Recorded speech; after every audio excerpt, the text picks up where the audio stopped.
better. This better. This looks probably really crappy. Unstable connection. There's no reason for it to be unstable, TikTok. Excuse me. All right. Okay. Hey everybody, welcome back to my channel. Real Talk Recovery, where we talk about recovery from addiction and I share my life with you. My name's Nicole and I'm a person in recovery. My sobriety date is July 13th of 2015. And I'm sorry if the quality is not as good. For some reason, my phone was not letting me go live. Hello? Hey girl.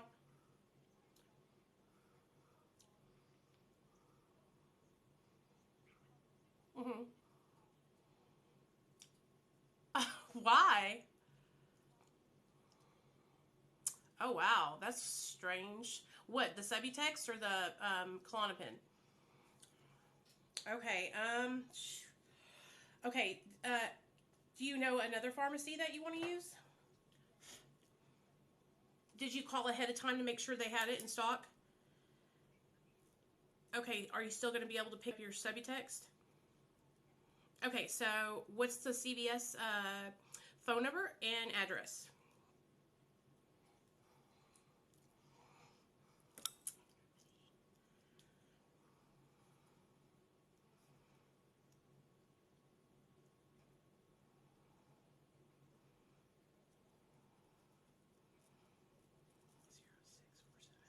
And then which street is it on?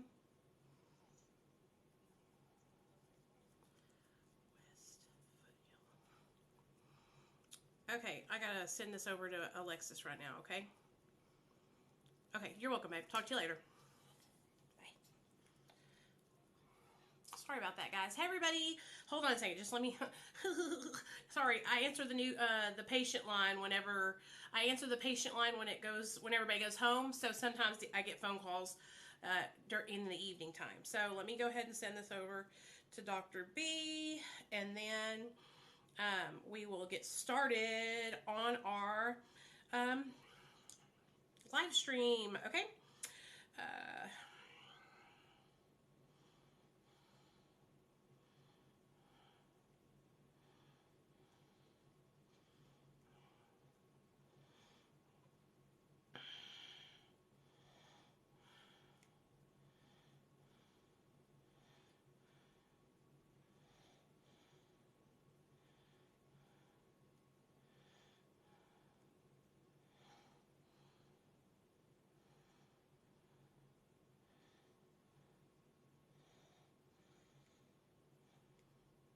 Okay. Sorry about that. All right. So what's up, everybody? Come on back. I'm doing all right. Thanks, Rox. I'm doing all right. So, okay. So tonight, you guys, we are going to talk about different drugs and how they affected me and a timeline of how they started. Hey, Christina. Hey, Allison. I'm doing good. I'm doing all right. So what we'll do is, so what I want to do, you guys, is I want to share with y'all like how I started using and like what each drug did and how it affected me in my life. And you'll see. We're going to talk about everything. And I got my computer handy because what we're also going to do is we're also going to look up like the effects and the things that they say, factual information here on the internet about different substances. And because I can share with you guys how they affected me. But I want to also share with you what they say, on here. So hopefully that will help. Oh, that's awesome, Christina. Dr. B's in California, girl. Why? And why are you putting exclamation points and question marks like all big like that?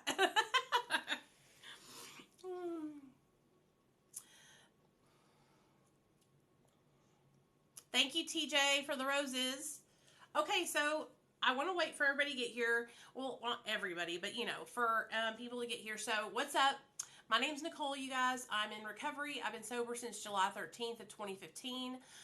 My passion is helping people that struggle with addiction.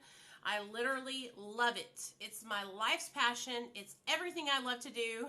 Oh, you love it? Oh, yeah. Dr. B is amazing. And I work for Dr. B, and I admire him so much. He's like literally like my second dad. So I totally understand why you like him too. He's a very good person, and he really cares about helping people. We actually reached out. I don't know if you guys saw that Zan guy that was looking for help. We actually reached out to him, you guys, and I don't know if he's going to come to our center or not, but I know that a lot of us in the recovery community have reached out to him to help him find treatment for his brother. So let's all pray that that gets taken care of. You know what I'm saying? So the first drug that I ever used, you guys, was marijuana. Okay? No, I don't go to NA. I am more of a AA kind of person. But right now, this fellowship that I attend regularly is called MARA.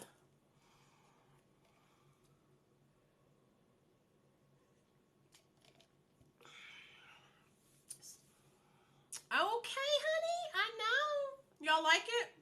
Look how soft my hair looks, too. You know, I come out of the shower, y'all, and it looks so shitty. But when I come on here on camera, I'm like, damn, girl, is that you? Is that you, girl? That's you. That's me. That's me. That's me. That's where I worked the steps at. For the first 3 years I was sober, I worked the AA 12 steps with a sponsor that had 31 years sober. My sponsor is actually like the person where I learned everything from. Now I work with a MARA sponsor. Do I ever miss using? Sometimes I do, yeah. That's great, Italian baby. Yes, yes. I always say sober. And here's another thing, you guys. Like, I don't like the word clean because I was never dirty to begin with. I'm a human being. I'm more than my addiction. I'm not just an addict. That's why I also don't refer to myself as, hi, my name's Nicole and I'm an addict. I say, hi, my name's Nicole and I'm a person in recovery. I believe that the words clean and addict and all that stuff has a lot of stigma connected to it. And I want to speak more positive about myself in my life. I feel like always calling myself an addict is putting myself in a box. And when you sit there and you say, I'm Nicole, I'm an addict, I'm Nicole, I'm an addict, I'm Nicole, I'm an addict. Like, honey, I'm in recovery. Like, I'm growing past that. And I got into a huge heated debate with people who were going back and forth with me about not saying clean. And I'm like, I'm sorry. I'm just not going to, I'm not a Narcotics Anonymous person. I never have been. I've always loved AA. AA is where all those 12 steps started. And so I went straight to the source, baby. Yeah, I'm still in Arkansas. I live in Little Rock. Yeah. It's just, you guys, it's just like, we have to, like, get past the fact, it's like, I believe, look at me, I believe that I will always have the disease of addiction. But I don't think it's healthy to call myself a drug addict all the time. And the person who taught me about that was Dr. B. He's the one who taught me that I'm more than my addiction. And I needed that because I was really stuck for a long time. And so I'm not saying that if you call yourself an addict that you're stuck. I'm just saying what I was. I was stuck. You know what I mean? Oh yeah, there's a lot of remote AA meetings, you guys. You can go to intherooms.com and there's tons of AA meetings on Zoom. But I think that they're meeting in person here in Arkansas. I know Cosmo is. And so I think they're just, social distancing or whatever. So I love going to meetings on Zoom. It's the same thing to me as going to a meeting in real life, honestly. I've always done a lot of my recovery online though, so it doesn't bother me to, not be around people, I guess. but some people like really like going to into meetings in person. So let's talk about, so the first drug that I ever used, first of all, you guys, I started using when I was 17 years old, okay? I grew up in a really strict family. My mom and dad are both not drug addicts or alcoholics. They have no addictions. And they are straight-laced. I think my dad drank beer for a little bit when me and my sisters were little, but once we got older, he threw it away. He was like, you know what? I have children. I got to change my life. I remember him actually telling me, he said, right after I was born, he was smoking a joint with his friends. I was just born. We were still living in New York, and he was smoking that joint, and he said, I was smoking that joint, and I saw your little face in my head, and I thought, what the fuck am I doing? I've got a family that depends on me. And that's how easy it was for my dad to just make that change. Bam! For me now, not so easy. I started smoking weed when I was 17 years old. I was in high school. I was dating a boy that was, a chronic weed smoker. Yeah, I talked to her on the phone yesterday. I talked to Ashley on the phone yesterday. Yeah, my dad, that's how you know that he didn't have the disease of addiction. When someone has the disease of addiction, you guys, it's a mental obsession. So, hey girl, thanks, Shorty. It's like, for people that don't have the disease, they can walk away and say, you know what, I'm done. But when people have the disease of addiction, it is literally it's an obsession of the mind. I want you to think about having OCD, okay? That's what it's like when you have the disease of addiction, only with drugs, okay? When you have the disease of addiction and somebody tells you, hey, Christina, stop using drugs. It's like telling you to say, hey, Christina, hold your breath for 20 minutes and don't breathe, okay? Stand there and hold your breath for 20 minutes, sis. You're going to die. Okay? That's what it's like when you tell somebody that struggles with the disease of addiction, hey, you just need to stop using. You know what I'm saying? It's literally the hardest thing. And when we are in active addiction, I know for me, when I was in active addiction, you told me if you agree. What's up, Dr. Inspiration? I had tunnel vision, right? It was like I couldn't see anything past methamphetamine, oxycodone, Xanax, alcohol, weed, cocaine. These are my blinders. And anytime I tried to look over there, I had to do some more drugs. It was like blocking me off from being able to see anything other than active addiction. When I was in active addiction, it kept me in a dark space. And they say this in AA, I was blocked off from the sunlight of the spirit. Do you know what I'm saying?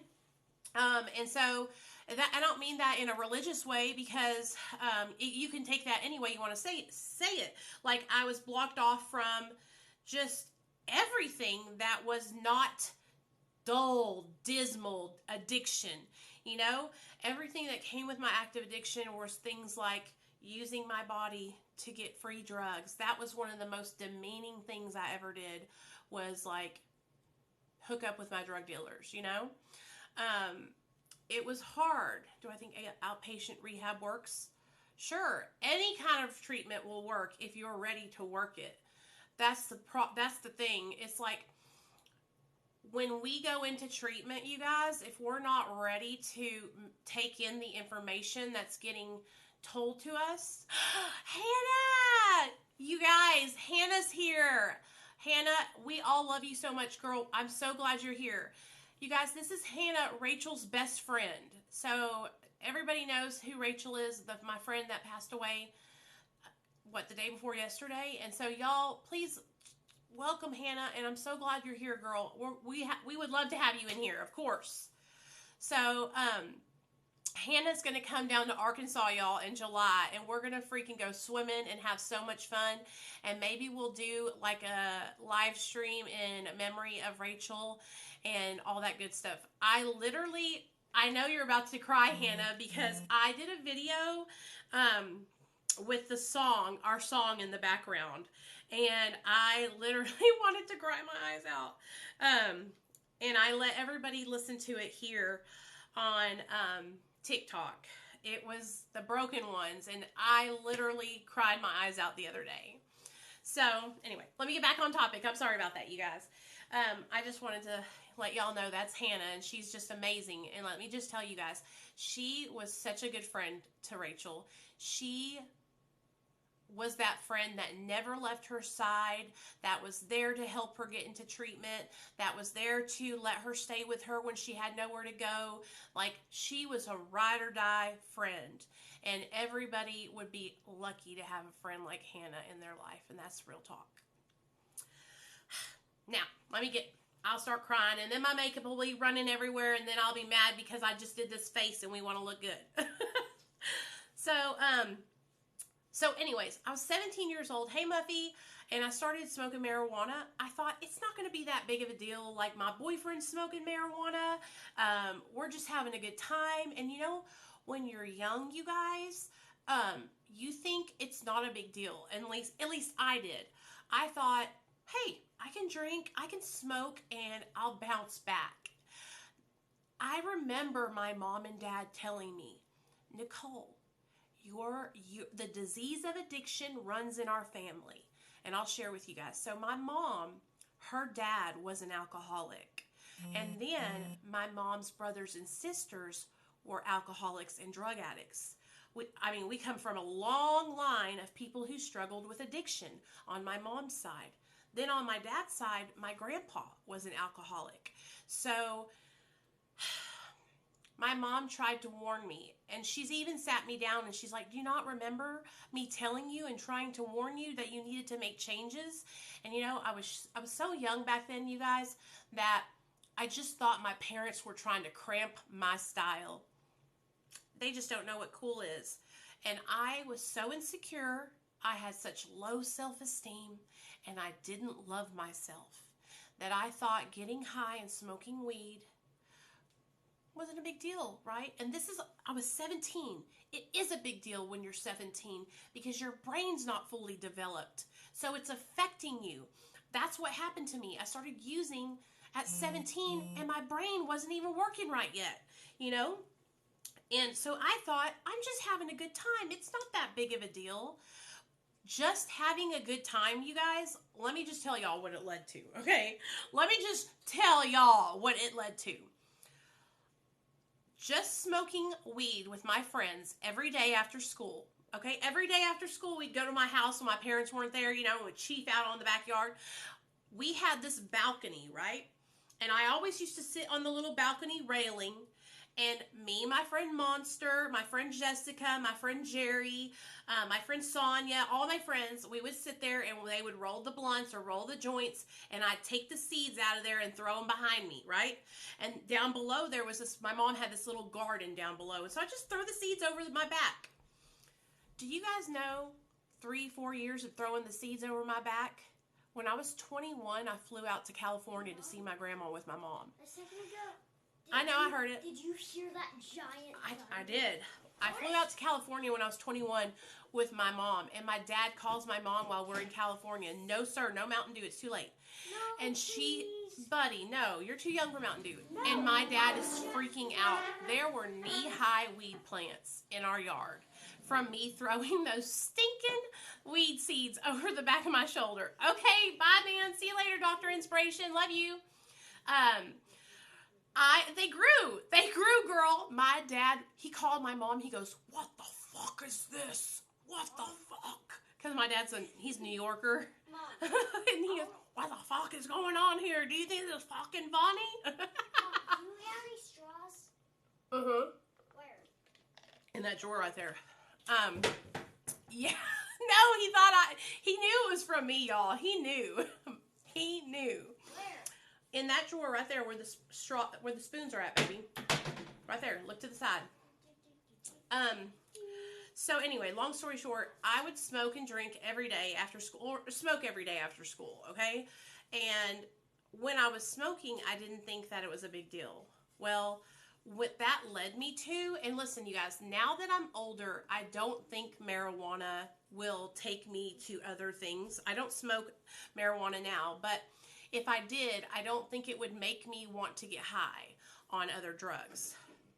But what it did when I was younger was it introduced me to people that were using other drugs. Okay, so when I went around these people that were smoking pot, I also, be careful, Nate, you're going to cut your finger. I went around people who were doing cocaine, people who were drinking, people who had pills. It introduced me to a crowd of people who had connections with drugs. Do you know what this is for? Oh, that's a good idea. Put a straw in there. Very good. I see. I don't want you drinking Mountain Dew, No, Nate. can I please? You can have half of that. didn't Give the drink rest to your dad. Go. I hate that he drinks those Mountain Dews. He doesn't drink them often, but every now and then he sneaks one behind my back. So now he's going to be up all night. So that's what happened. It led me to meet people that were doing cocaine, that were doing, methamphetamine. And that is how I started to use cocaine.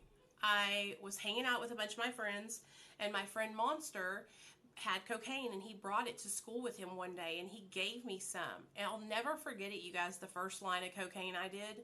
I thought my life had just become the most amazing thing ever because it gave me energy. I know, right? You heard him giggle? Yeah. If y'all were in the live stream earlier when I was doing my makeup, we were all talking, and my son, I don't know what it is, but I call him Poop Stain. Don't ask me, okay? I always say, Poop Stain, and he always answers. So we were so crazy. It was funny. Anyway, I did cocaine, and I literally thought my life had just become the most amazing situation ever. Like, I loved it, and it gave me energy. It made me feel skinny, and it made me lose weight, and that's what happened to me, you guys. Like, I slowly was introduced to different substances as I, got older. Cocaine when I was 17, 18 years old. Methamphetamine shortly after that. And then, pain pills I started when I was a kid, but I had gotten them because my mom had her wisdom teeth pulled out, and so I snuck them. Yeah, I like melatonin. I don't use it because I don't really have problems falling asleep. But when I used to have problems falling asleep, then I would, use that. Let's look up the effects of marijuana on the brain, okay? Excuse me. How did I get sober? I went into treatment. My son got taken away from me, you guys. That's why I got sober. If my son hadn't gotten taken away from me, I would have never gotten sober. Okay, so when you're young, though, it affects you, in a negative way. At least marijuana does. Now that we're older, I feel like it helps a lot of people. I remember back in the day when people were like, that you couldn't, marijuana was like people looked down on you if you smoked. Now it's not a big deal. Everybody does it, How do you get sober without treatment? That's a good question, Lily. Okay, so honestly, Lily, I really think that if you're trying to get sober, it's important to get into some kind of recovery support or therapy. The only way I know you could get sober without treatment is going into some kind of program like Narcotics Anonymous, Alcoholics Anonymous, and working with a sponsor to help you, okay? I think it's really important, though, to get into therapy. You need to have some kind of recovery support and some kind of treatment. I have people reach out to me all the time that don't want to go into treatment. They don't want to lose their job, okay? They don't want to leave their families behind. Hey, Amanda. Yeah, Muffy, that's what happened. My son got taken. Oh, you can do it, Kimmy. You can get them back. I worked my ass off to get my son back. I worked my ass off, you guys. I did not mess around. I did not pass go. I did not collect $200. The moment they took my little boy away, I said, "Where's the latest, the nearest detox? Take me to the fucking detox." because there was no way that I was going to let them take my kid, y'all. I don't think you understand. Like, I love my son with everything, every fiber of my being, okay? And so when Nathaniel got taken away, it was just the wake-up call that I needed, you guys, because I had wanted to get sober for years. I had wanted to change my life for years. I had been trying to get sober in and out, in and out, in and out of rehab for years. And so it was just what I needed to kick me into gear, you know? I'll tell you one thing. When my son was born, I was high on meth. I was high on methadone, and I was high on Xanax. And my son was born, and he came out completely unscathed. No drugs in his system, nothing. Somehow, some way, I was able to get out of there with my child. I don't know if they didn't drug test me. I don't know if they just forgot. I don't know if somebody dropped the ball. I don't know. All I can tell you is that I left that hospital 2 days later with my child in tow. Okay? And that had to happen. If they had taken my little boy away that night, I would have never gotten sober. I was able to take my son home and bond with my child for the next year. Even though I relapsed and I got high on drugs, I still had my baby with me. You know, I was still waking up in the mornings, getting him ready, giving him baths. I was still being his mom. I was just high on drugs. You know what I'm saying? And I'm not saying that was right. Like, that was terrible.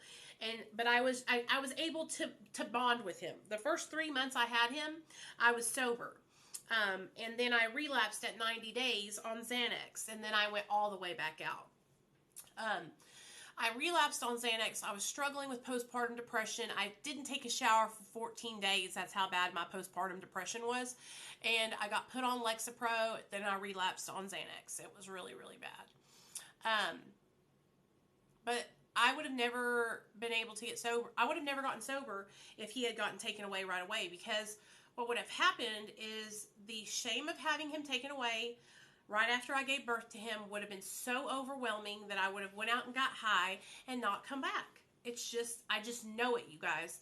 God was truly there. He saved my son from me. He protected me, my son, from me. Okay?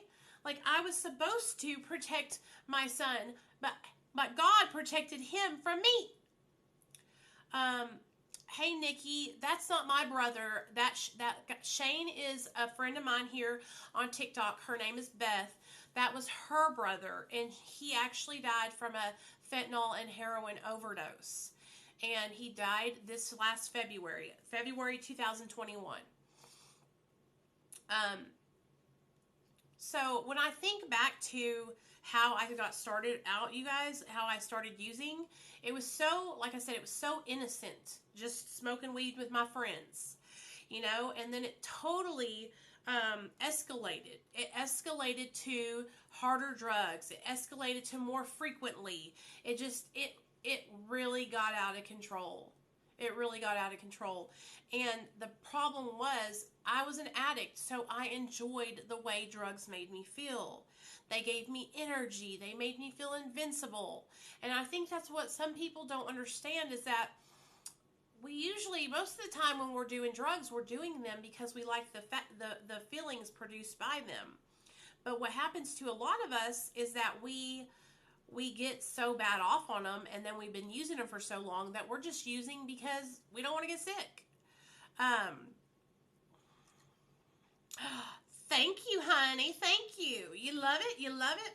Y'all are gassing me up right now, telling me how I look good.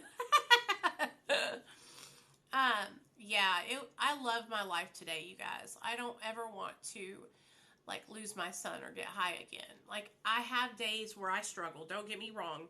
Okay, I have days where I struggle and I think about using, you know, but then I think about my little boy, and I think about all of you guys. I think about the people who look up to me and that I'm working with to help them. You know, I think about that. This platform, TikTok right here, has literally helped me so much to stay accountable. You guys, thank you, Hannah. You guys help me stay accountable, you know? Diana says, I love the energy that it gave me to keep up with 3 kids. I was hooked, but after I was just using not to get sick. Exactly. And do I think I had an addictive personality? Let me just share with you guys about Nicole when she was a little girl. Ever since I came out of the womb with my little pigtails, okay? Oh yeah, Michelle, my son already knows that I'm in recovery from addiction. He's 6 years old and he knows. He knows all about drugs and alcohol. He knows not to do drugs and alcohol. He knows that mom went to jail one time because she was on drugs. He knows that I got him taken away from me because I was on drugs. And he knows that he saved my life. And you can ask him. He'll tell you, I saved my mom's life. And that's how he'll tell it to you too. Ever since I was a little girl, I always struggled with addiction. My dad is like super duper high strung and like really just controlling OCD and stuff. And so when I was a little girl, I was kind of like, my dad was like really controlling of me and my little sisters. Everything that we did, my dad had to make sure that we were doing it the right way, controlling about how we cleaned our rooms.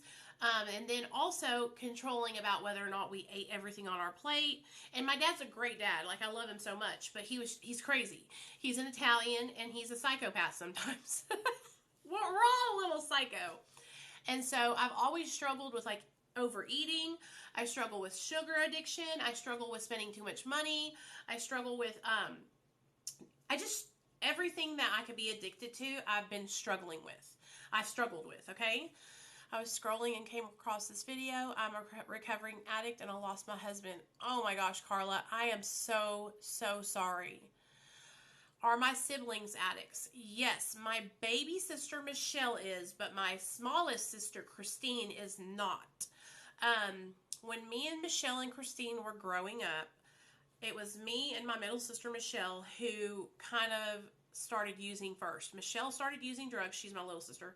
And then she kind of introduced me to drugs. And then we started using drugs together. My sister's bipolar and I have depression and anxiety. And when I reflect back on our childhood, sometimes what I think happened, this is what I think. I think me and my sister Michelle struggled with mental health issues.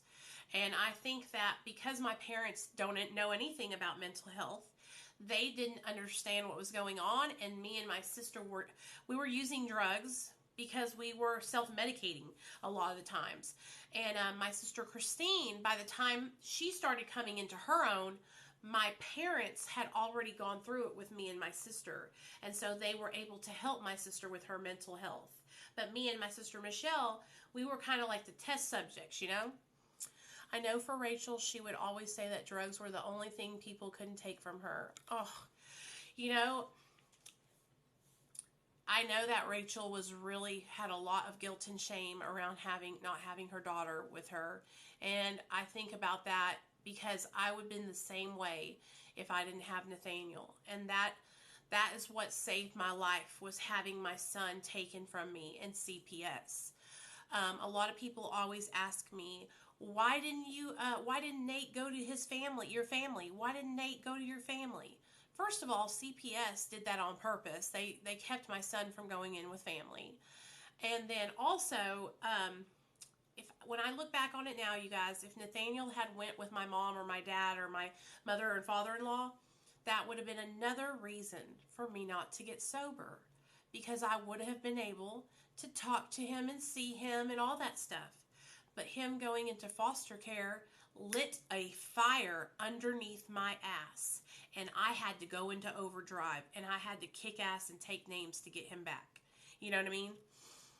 I lost my husband last month. Currently still using fentanyl to get through my trauma. But I know my day will come. Dana, listen up, girl. Listen. Your day will not come if you continue using fentanyl. We just lost a girl 2 days ago to an overdose, okay? She was a beautiful, smart, amazing, funny, great person whose story was literally going to save lives, okay? and she's dead now. She's dead. All right? So you have got to get better now. There's no tomorrow. Okay? There's no next week. It has to be now. Okay? You could go out today. You could do your last shot or snort or smoke and die tonight. I'm telling you, don't put it off. Don't wait another second. Okay? Because you will not have tomorrow. I do not think people understand, you guys. Like, that you will die. You will die. People are dying. People are dropping dead every single day, you guys. I just uploaded 2 videos today. One with a gentleman who passed away, and then my friend Rachel who passed away, you guys. This is not a joke, okay? Like, please, if you are having trauma, if you're sad, I'm sorry. Get into therapy. Get into an outpatient program. Reach out for help. Do not wait another moment. Do not wait another moment. You do not have another second. I need you to understand, and I need you to look at it from that point of view. Okay? You got to look at it from the point of view that you're not going to make it. You're not going to make it. Okay? You got to look at it like that, because if you continue to do it and like say, "Oh, it's okay tomorrow," you know, it might not come. It might not come, you know? And so I understand, believe me, I have been there before, and I'm so freaking grateful, you guys, that my child got taken from me. I know that sounds crazy, but it was what saved my life, and it woke me up. I would not be here today to talk to you and or do any of this if Nate hadn't got taken away from me. And I don't want anyone to think I'm being mean or ugly or trying to yell at you, okay? I'm just sharing with you guys because I don't want you guys to die, okay? I don't want anything bad to happen to you. I don't want to have to share about you passing here and us talking about it. Hold on, you guys.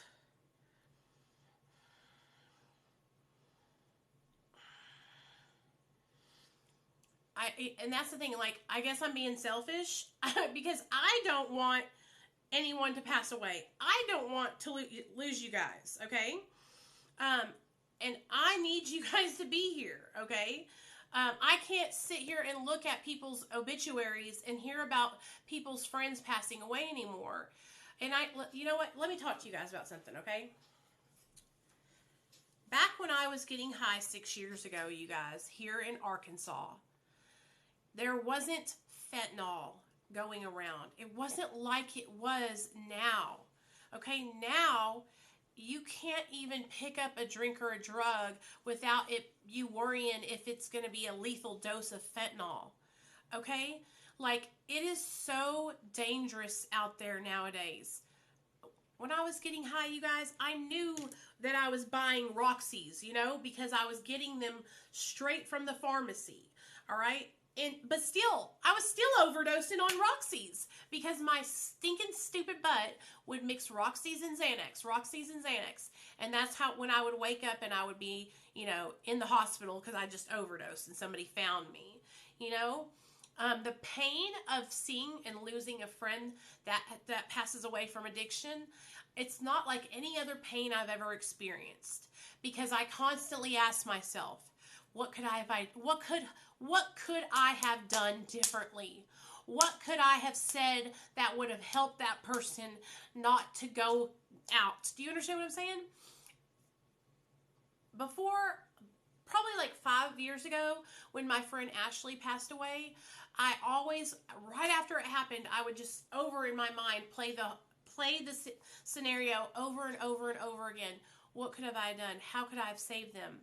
You know, and it hurts your loved ones and your friends so much, because we are over here just like dying because you're not here anymore, you know?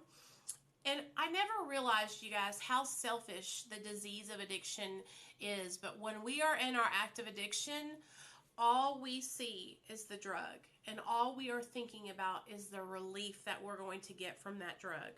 You know, and now that I'm sober and I see how I hurt my family, I see how bad I hurt my mom and dad. Yeah. I will forever live trying to pay my mom and dad back for the pain that I put them through. Every time I talk to my dad, I think about it. My dad calls me like once a week, still, just to check on me, to make sure that I'm okay.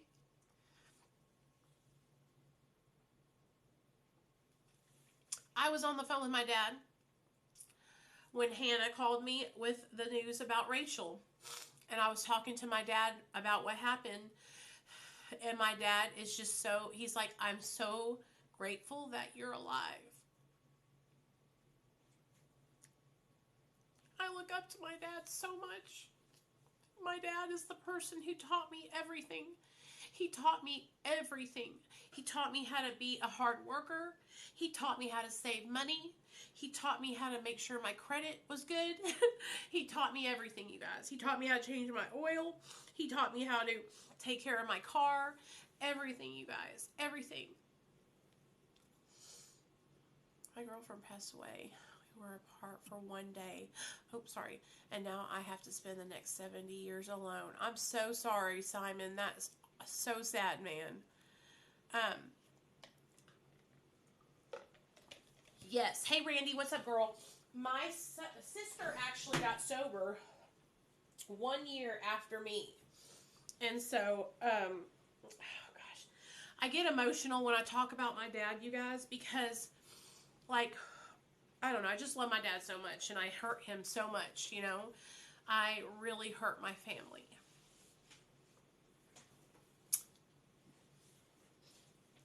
I've made amends to them, you know. The way I've made amends is by living my life differently and no longer using. But it's still really, really hard to think about the pain and the pain I put them through. They were worried about me every single day. You know, my parents, what they did was they stopped.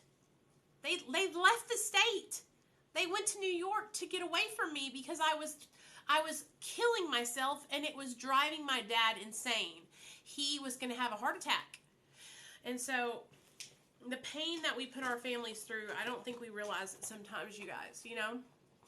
Hey, Say Cheese. Say Cheese. Are you from my YouTube channel or no? So talk to me, you guys. What else y'all want to talk about? I kind of got off topic, but oh well.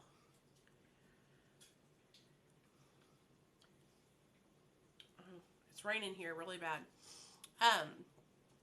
No, okay. That's why I couldn't get on here, you guys, because it kept on telling me that I didn't have any service. If you guys have any questions, feel free to ask them. I do not mind talking about anything. My sister got sober a year after I got sober, and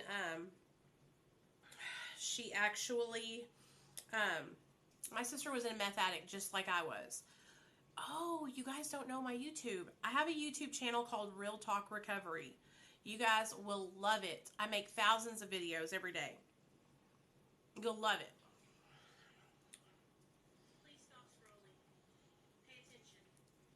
This is Shane Matthew Bernard Clark. He's 30 years old and he was born March 1st, 1990. Y'all, I want to tell y'all something. Miss Beth, she's the one who reached out to me and asked me to share her brother's story. Rachel is with us. I was playing dolls with my daughter, and she said my doll's name was Rachel. Are you freaking serious, Marilyn? That is amazing. My YouTube channel is Real Talk Recovery. How do you amend relationships? That's a great question, you guys. So the way you do it, at least in my experience, was, okay, you know, when we were trying to get sober, we would always tell our families, like, we're going to do it this time. This time I'm sober, Mom. I'm not going back. And then we would relapse like a week later. Well, instead of talking about it, right, we do it. And we live our amends and show our families that we're different. We make a living amends. At least that's what I've done with my mom and dad. Of course, you know, I've wrote them letters. I waited until I had a year sober to really go to them and talk to them about how I felt about how sorry I was, basically, for, you know, hurting them. I waited until I had a year sober because I didn't want my parents to think, oh, she's doing it again. She's just coming to us because she feels bad and she doesn't want, You know, like I wanted them to know I meant it, you know? I wanted them to know I meant it. I have a real hard time with life without drugs, but I'm still doing. Say cheese. Listen to me, honey. I have a hard time too without drugs. Okay? Okay? Everybody that gets off of drugs has a hard time coping without drugs. That's why we used them in the first place. It's okay. It's okay. We have to learn that it's okay to not be okay. It's okay to feel uncomfortable. That's what I've learned. That I don't have nothing to be ashamed of, and neither do you. All right? If we felt comfortable every day, and then we wouldn't be growing, okay? Part of growing is feeling uncomfortable. Teresa says, "Hello, my name is Teresa." Hey, Teresa, what's up, girl? I miss the energy too, Randy. But you know what? Like I said, I tell you guys this all the time. I'd rather be my chunky self than be looking like I did when I was in active addiction. I'll pull up some pictures for y'all. Y'all ready? Who wants to see my active addiction pictures? Y'all will probably be like, hold on, guys. American Addiction Institute of Mind and Medicine. Nicole speaking. How can I help you? Yeah, I love when people hang up on my face. Okay. You do? Okay, let's do it. Let's do it. All right, you guys. So, all right. I know. So, this picture right here is from 2010. I was living with my friend Brittany. Okay? Remember how I told you guys the story time about me moving out of the sober living because I relapsed? I was really skinny back then, obviously. Moving out of the sober living because I relapsed, and yeah. I was high in this picture on opiates. I was shooting opiates. The number in my bio is Dr. B's treatment center that I work for. Okay, now I'm going to show you a picture of me and my husband on our first date when he introduced me to his parents.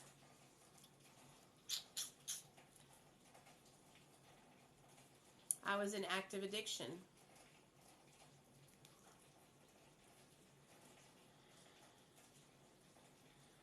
I love him so much. That's my homie. Okay, y'all want to see baby Nicole?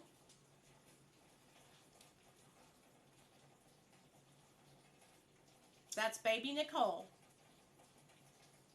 You see that little cutie right there? I told y'all I had a mohawk. Do y'all want to see me when I was on the cheer team? I hate when people try to come on my live and they don't tell me about it. I'm not going to bring you on if I don't know who you are.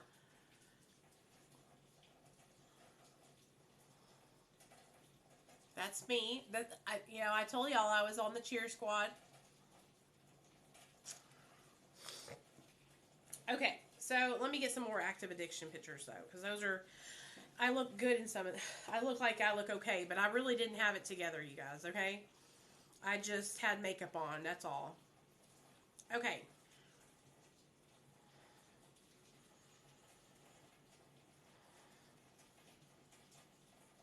I have so many. Here we go.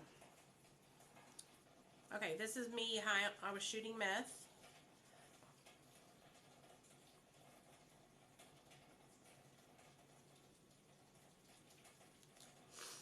Okay. I've always done that, like blonde in my hair that I have. I've done that for a really long time. Y'all seen this picture, I think.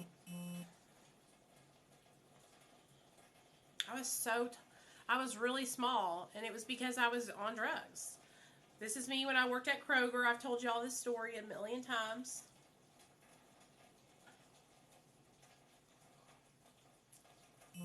I'm just a chunky thing, that's all.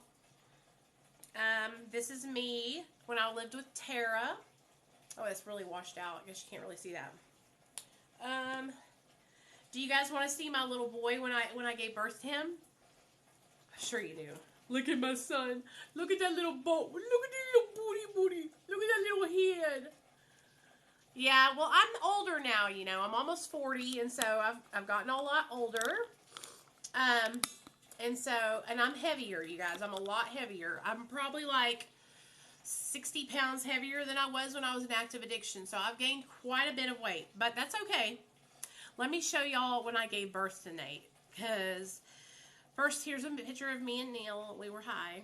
This is at my sister's house, and we were under the influence. Makes me sad. It makes me sad, you guys, because, like, I know I'm better than that, and so are all of you guys. You're all better than that. This is me right after I gave birth to Nate. Sure, what's your question, Vladimir? I got you. Ask anything you want to know. How do I cope with the weight gain? Honey, I cry a lot, and I keep telling myself I can change it if I want to. I can change it if I want to. Because I know what it takes to lose weight. I just haven't dedicated myself to doing it. You know what I mean? And so that's what I need to do. I just need to put in the effort and do the damn thing. So you know how I tell you guys how I was high when I gave birth? This is me when I gave birth. You have all your kids. Yes, I only have one though. I got my son back. Yes.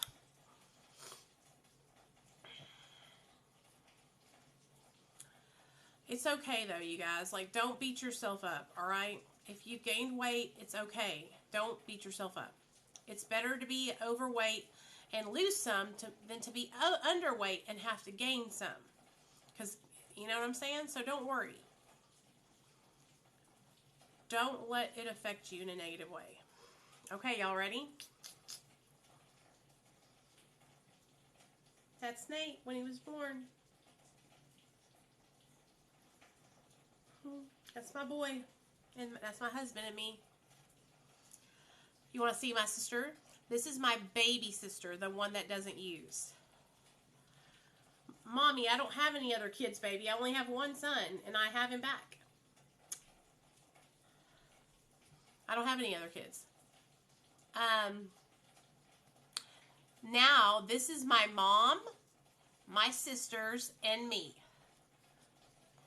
That's me right there in the corner. That's my sister Michelle, who is also an addict. That's my mom, and that's my baby sister, Christine.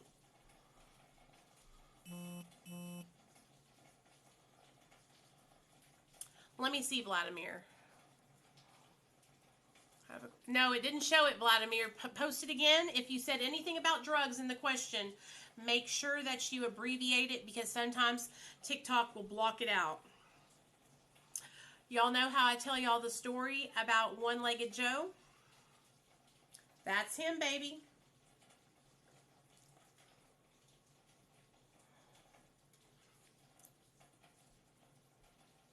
That's my friend Joe. This is me when I was pregnant.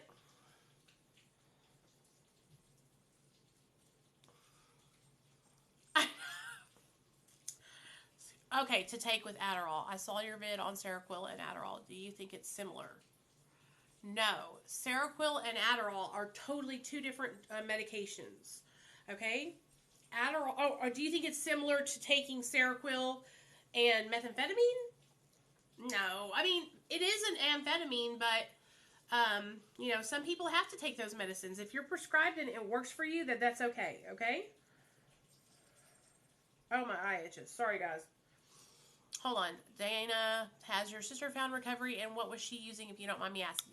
Yes, my sister has found recovery, and she is she's been sober for, I've been sober for almost 6 years, so that means my sister's been sober for 4.5 years, I think.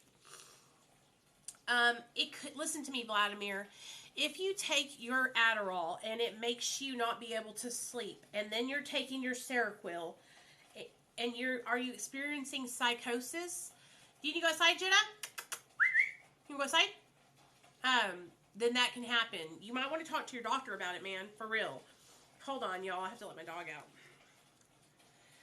I can tell you guys stories for days. Y'all want to see a picture of me pregnant with my husband? Okay, I was pregnant, but I was shooting meth. So look.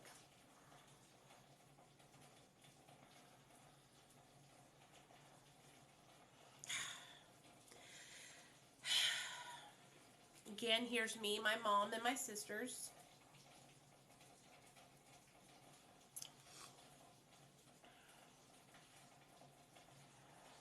I hate that I used when I was pregnant. I hate it. I hate it, you guys.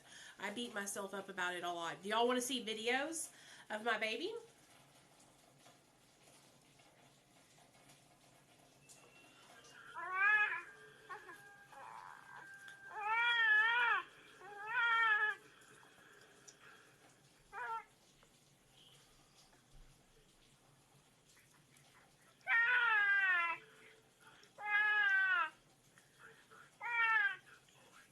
He was telling me off. I mean, they knew. They didn't know, but they had not. They had a pretty good idea that I was using. You know what I'm saying? But my mom and dad were in New York. Come on, Jenna. My parents were in New York most of the time. They went to New York, like right when I found out I was pregnant. We had my baby shower, and then they moved to New York. Jenna, let's go potty, baby. Jenna, come on. You gotta go pee pee? Oh, okay. That's how you're gonna do me? Okay. I know my son is so cute. You know, and I'm very open and honest about my use when I was pregnant. I'm not proud of it at all. Okay, but I'm not gonna lie about it, you guys. And so that's why I talk about it here on my TikTok. Because I want to help other women. Can you? It's raining, y'all. It's for real raining.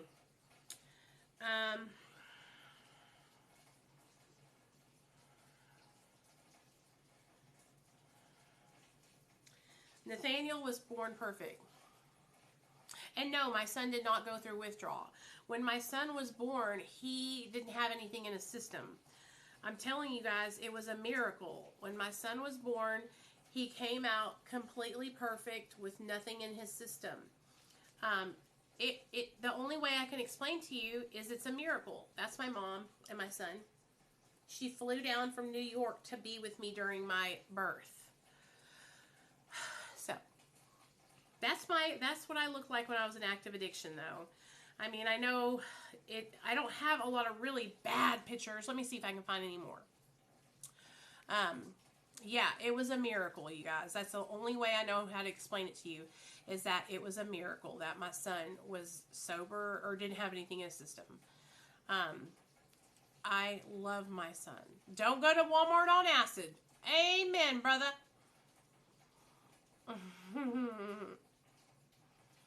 Amen, brother.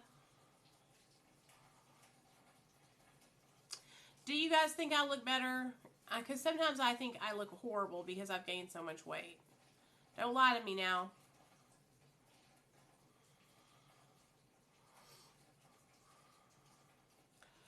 Well, you know, I wish I could have found people that were honest, like honest whenever I was in active addiction. This was me. I got sober and I was living in the sober living. So you can see a significant difference just in the way my face looked and my eyes look. Every time you could tell I was using because my eyes would just look here. Look at me, y'all. I was like literally a hot mamacita. You know? This is me sober. Here's another picture of me sober. I aged backwards. Yeah, baby.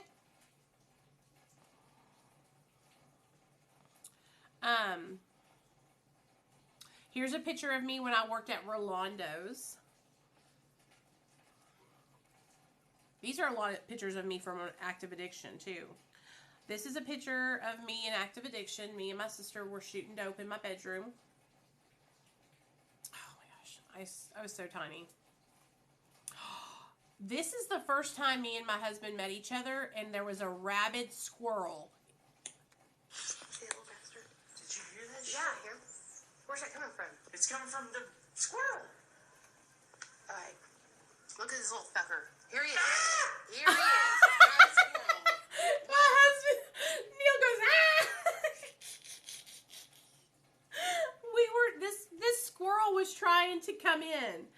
Oh, Rolando's is a restaurant, honey. Oh, Lord. This is me and my sisters, y'all. Look at this. So, anyways. Aw, thank you, Lily. Tell your son I said hi. Thank you, oh please. Love you. Y'all are so sweet. My name is Robin, and my daughter is relapsing right now. How can I help her? Robin, what is she relapsing on, babe? Honestly, if she wants to get help, I would just encourage her to get help. I would get her enrolled in some sort of recovery support program, whether it be residential treatment, IOP, maybe even some recovery meetings, therapy, but just really, really get her in somewhere where she can get the help that she needs. You know, if she's using opiates, like I would suggest you getting her some help right away, because people are dying from these pills, dying. I'm just here to share with you guys, you know, how I changed my life, and then I'll help you if you need help with your loved ones. I have some resources, you guys, and I don't have a lot of resources, but I have some resources. And so if you are struggling and you need support or help, I can help you find resources. And you just, honestly, you can find them too. I'll show you guys. I don't know if should I do it on my phone? She's quitting weed.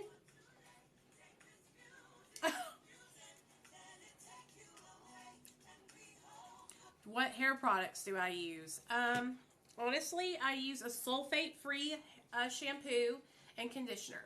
Sulfate-free shampoo and conditioner.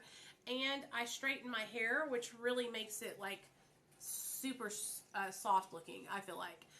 When I first come out of the shower, it's kind of wild. But then any kind of sulfate-free shampoo and conditioner. Sulfate-free and like all those additives, make sure it's free from that. Damn, dude, this guy's story is, I'm so happy you guys are sharing this story, because we need to share more people's stories, because we don't want to lose any more people. I don't want to lose more Rachels. Okay? I want y'all to understand, like, it breaks my heart. Alright, just real quick, I wanted to let y'all know this is my first fucking woke up look. I got back from my procedure. So everything looks good, which is like, good and bad, and it's I have never gotten attached to somebody like I got attached to Rachel, y'all.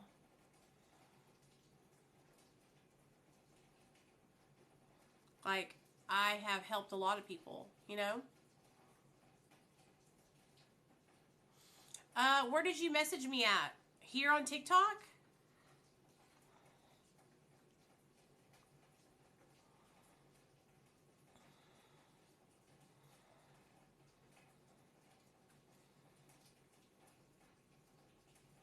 Oh, God. Well, I go through a lot of messages, as you can see. Look. Thousands. So it might have gotten lost in the shuffle.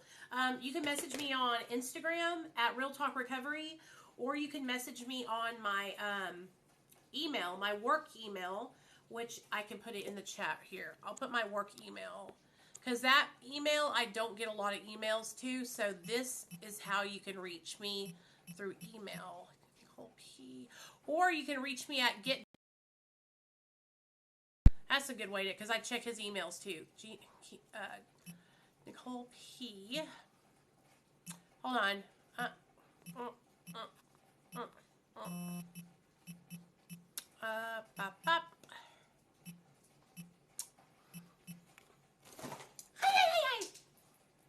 Okay, there's my email right there.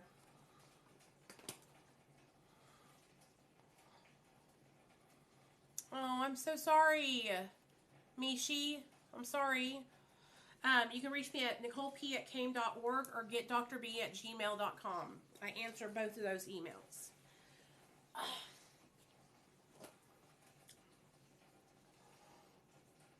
How do you say what? My email? And let me see. Comment. Here's get Dr. B at Gmail. There you go. I would just write that down or screenshot it, girl. Screenshot it. Hold on, I dropped something.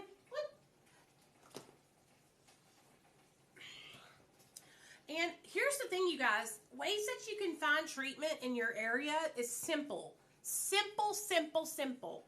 I'll show you. All you got to do is go to samhsa.org. Let me pull it up here on my cell phone.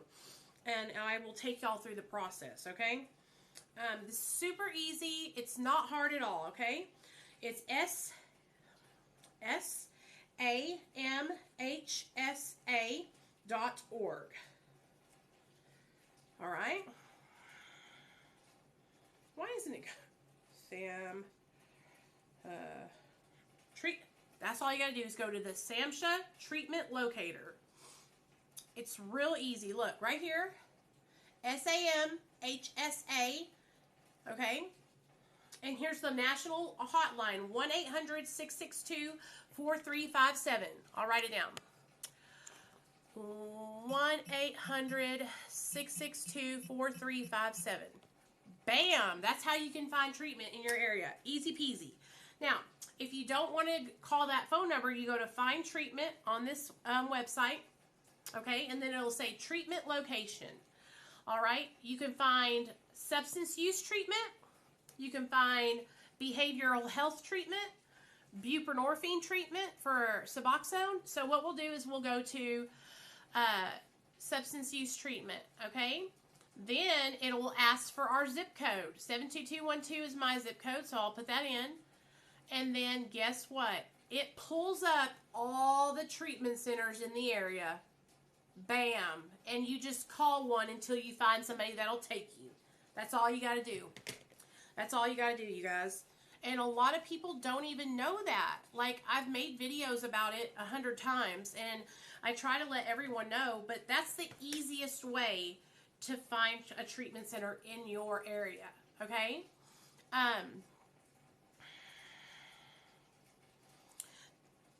Now, the treatment center I work for is in California, and it's an intensive outpatient treatment center with sober living.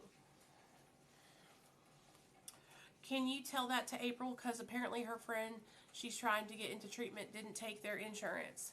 Yeah, that's all you got to do is call the insurance, call the 1-800 number on the back of her insurance card, and they will tell her her in-network providers.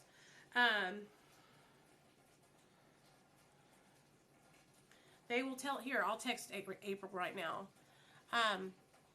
You guys, you got to like really just hit it hard. When you're trying to find treatment, you got to hit it hard. Your friend can call the 1-800 number on her insurance card and ask them for a list of in-network treatment providers.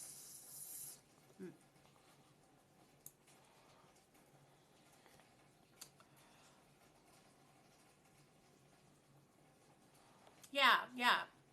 And here's the thing, you guys. We go live here on TikTok every night almost. I go live almost every night at 7:30. And so we do recovery support here. Then we do it on, then I upload these videos onto my YouTube channel. So if you miss it here, you can go watch it over there. Like, you have got to get involved in your recovery and start fighting for your recovery. Okay? Nobody's going to come over and tell you and get you involved. Let's read Too Blessed to Be Stressed. Hold on. Okay, here we go. Even when we know better, we still tend to make snap judgments based on empirical evidence. We diss the one but respect the other before giving either a chance to prove him or herself beneath the outside layer. We don't bother to remove the wrapping paper before deciding whether we like the contents of the package. Thankfully, Papa God doesn't think that way when he looks at us. The gifts of the Lord specifically give each of us are rarely on the surface. He has lovingly nestled virtues like discernment, kindness, or graciousness within our character. Hey! How do you tell your child about addiction? Well, Lily, it depends on how old they are. My little boy is 6, and I've already started having the conversation with him about addiction. I'm really transparent about it, you guys. Hey, Colton, I want to show you something, Colton. I was just talking to everybody about finding treatment in their area, and I want to show you this, okay? Because this will help you, my friend. This is what you need to do, okay? You need to go to SAMHSA, SAMHSA Treatment Locator, okay?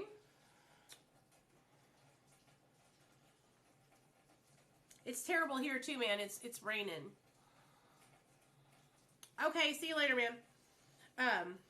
I guess I'll send it to you in DMs. Never mind.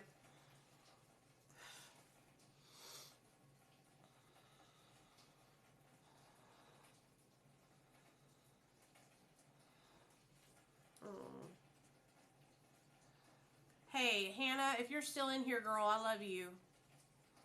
She's really having a hard time, you guys. She's really struggling right now. You know, it's really hard to lose somebody that you care about, you know?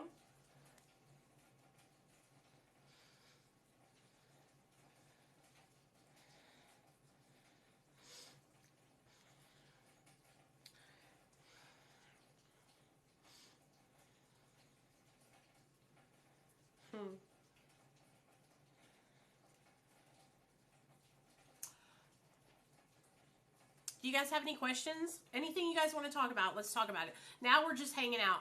I don't feel like getting off live yet, so I want to talk about whatever you guys want to talk about.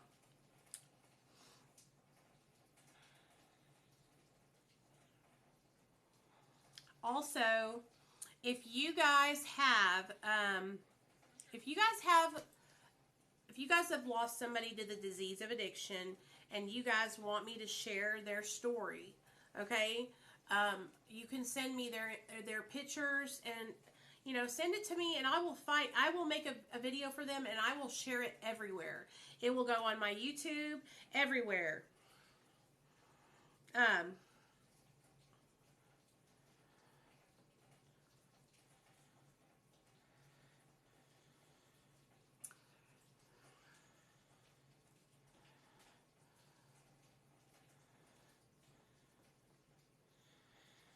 Oh my gosh.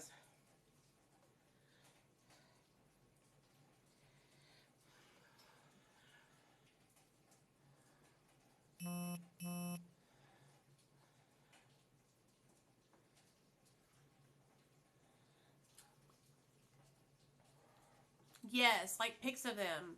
So I can,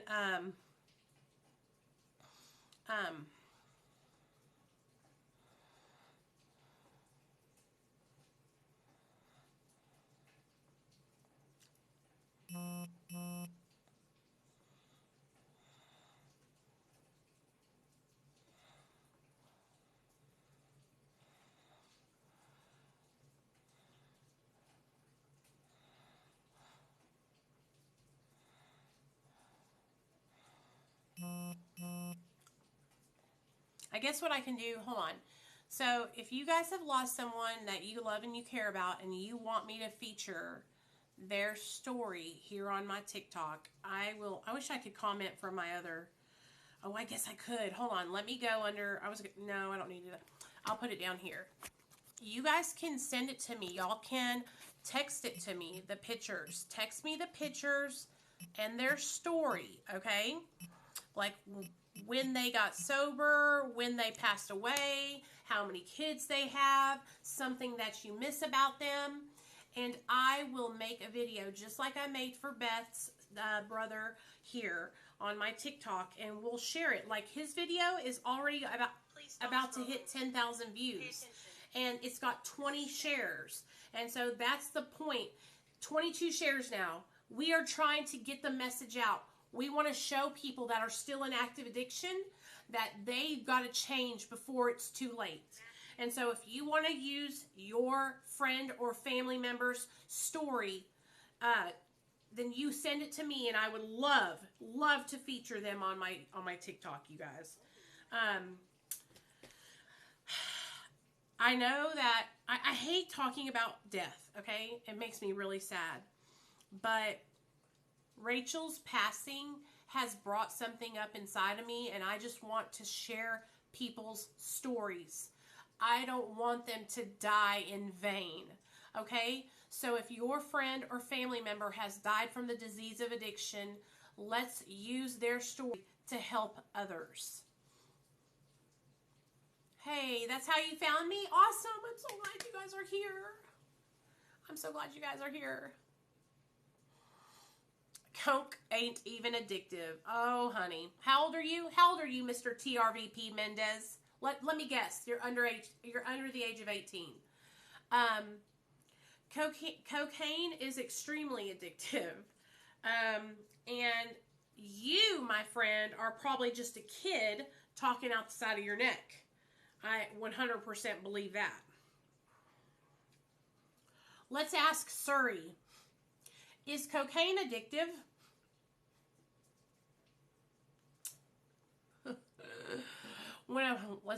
Let's read, okay? How addictive is cocaine? The current medical understanding of addiction involves changes to the structure of the reward system in the brain, leading to compulsive pursuit and ingestion of intoxicating substances. People who struggle with addiction usually develop physical dependence on a drug in addition to mental changes. So basically, I want to see how addicting it is. I already know, okay? I shot cocaine. Cocaine is a highly addictive drug that can have serious effects on your health and well-being. Well, I'll tell you how you stopped, okay? The way you stopped was obviously you don't have the disease of addiction, okay? If you have the disease of addiction, you're probably young, dude. And when you say I did cocaine, let me guess, you snorted a couple lines. Like, I'm almost like literally sitting here looking at you. I know that you're just a kid. I know you are. You can't be older than fucking 19, all right? If that. I know you're just a kid because only a kid would come over here and say that, okay? And so I don't believe you. I don't believe you. I don't. I believe that somebody was probably selling you bullshit too. Well, I'm just telling it like it is. I get a lot of kids that come in here, you guys, that are young, and they say stupid shit like that. And that it's a lie, okay? Cocaine is highly addictive, all right? Highly addictive. Many people get addicted to cocaine. And so just because you didn't get addicted to cocaine, and I think what you're not understanding is that some people don't have the disease of addiction. Some people can use drugs and alcohol and walk away, okay, because they don't have the disease. Then there's substances like opiates and benzos and alcohol where a person doesn't have to have the disease to become dependent on those drugs because their bodies become physically dependent, okay? So, you know, like you might have been able to use for a short time and then walk away, but if you continue that lifestyle, I promise it'll catch up to you in the end. And like I said, I believe you're probably no older than 19 or 20, if that. So like I said, how old are you? Say how old you are. I know that you're not old. I know that you're not no 30-year-old grown up. Because people that have sense know that drugs are addicting, okay? And so what happens is you keep on changing the chemistry in your brain and you keep using that substance, okay? What's happening is you're rewiring the pathways in your brain, okay? You're telling your brain, okay, every time I do cocaine, I feel this way. It gives me that reward, that good feeling, okay? And so if you continue to do that, man, I'm telling you, you won't be in a good spot, okay? Anybody that comes in, you know what? Anybody that comes in bragging about not getting addicted to cocaine is an imbecile and an idiot, okay? So see you later, kid. I just think it's shitty. Like, those are the kind of people that think that addiction is not a disease and that it's just a choice and yada, yada, yada. Y'all, we don't want those kind of people over here. So let's talk about how addicting cocaine is. Cocaine is a highly addictive drug that ups your levels of alertness, attention, and energy. You may hear it called a stimulant. It's made from the cocoa plant, which is native to South America. It's illegal in the U.S. Other names for it include coke, snow, rock, blow, crack. It comes in different forms. The most common is a fine white powder. It can also be made into a solid rock. Yeah, and here's the thing, you guys. You continue to use something over and over and over again for an extended period of time, I promise you guys, like, you might not become like I did, but you'll start experiencing negative consequences. And so you just can't continue using cocaine and just continue it for the rest of your life and think it's not going to bite you in the ass. Hey, April, what's up, girl? Did you get my text? Blunt's had wanted me to tell you. Let me show you something, April, so that way when you want to help somebody find treatment, this is a really good tool. Okay. So you go to that SAMHSA.org, and then you go to Find Treatment right there, and then it'll have Treatment Locator, and it'll literally tell you substance abuse treatment, behavioral health treatment, or Suboxone treatment. And so you just click the treatment for substance abuse, and then it asks you for your zip code, and you put your zip code in. I'll put my zip code in. Bow, bow, bow. And then it brings up like all these treatment centers, you guys, all around your area. The thing that you need to do, though, is call the back of the insurance card and ask them what treatment centers or what providers are in network with their insurance. Because if they're not in network, then they'll have to pay their deductible. And that's what usually what happens is, you're out of network provider, your insurance has a $3,000 deductible, you pay the $3,000 deductible, so you meet that, and then that pays for your treatment. Okay, Lily, I'll see you later. Thanks for being here. Hey, Sal, what's up? Colton, that's what I wanted to show you too. Now, I do know like a couple of treatment centers, you guys. Like, I know one treatment center in Florida that's free. It's a year-long program, though. Is there withdrawals with Sublocade shot if I wanted to walk away from it? Heather.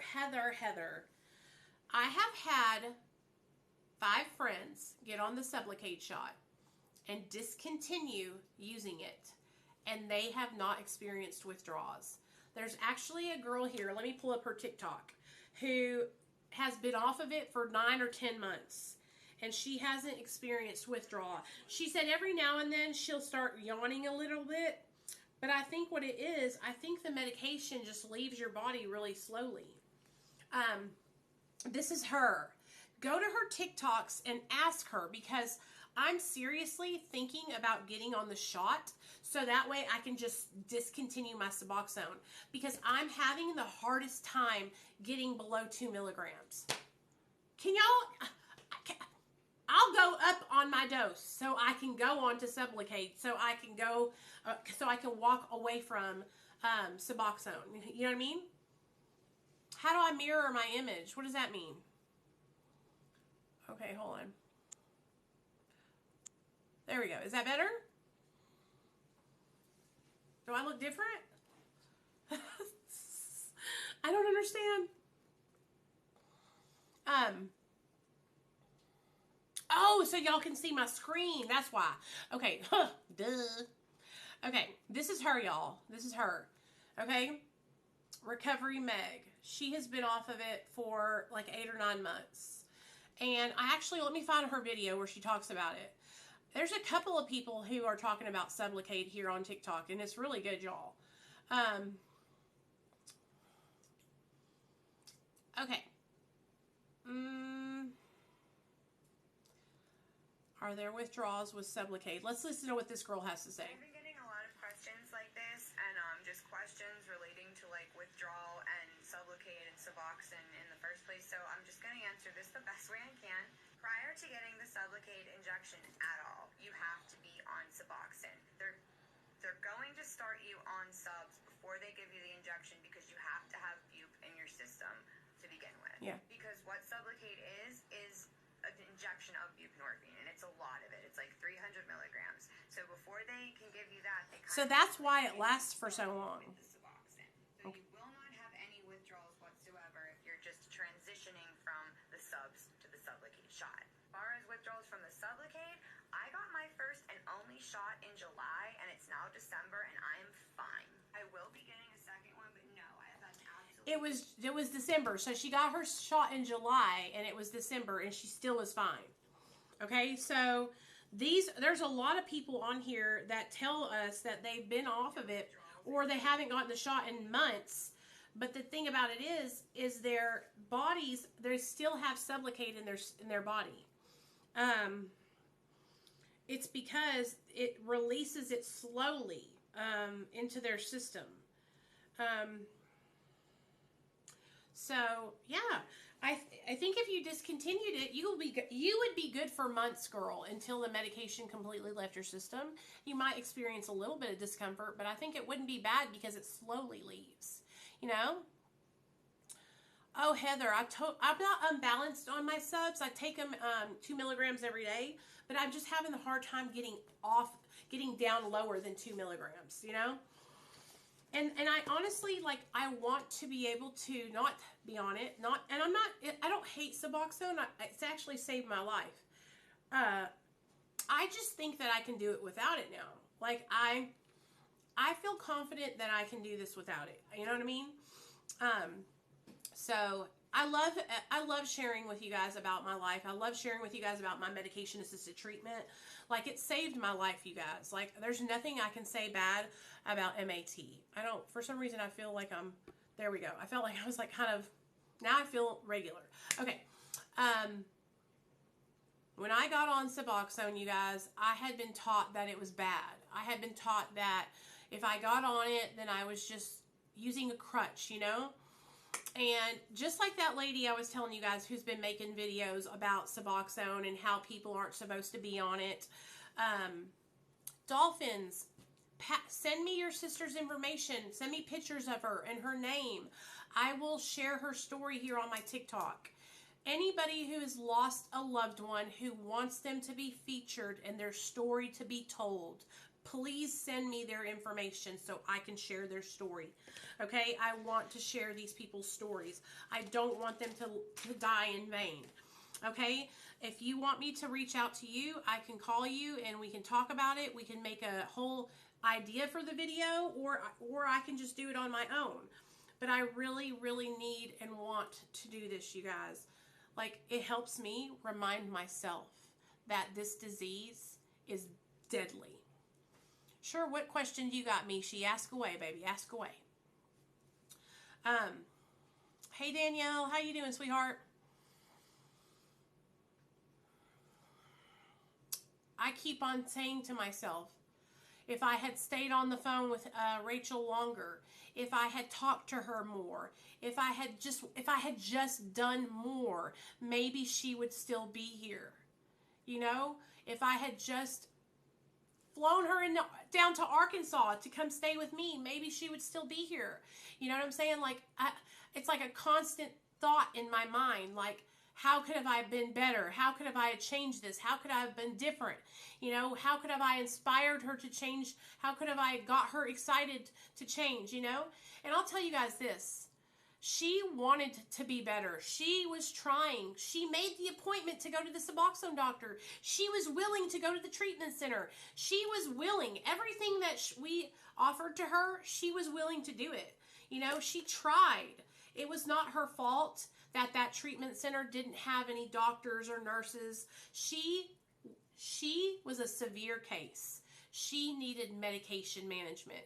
She needed to not, cold turkey wasn't going to work for her. Okay, guys? She was in too deep.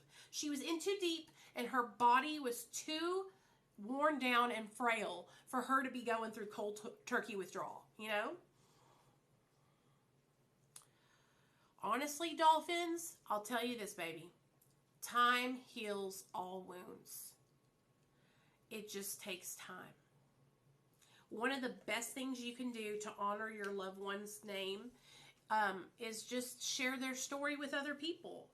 Share their story with others and that will help you to heal. Okay?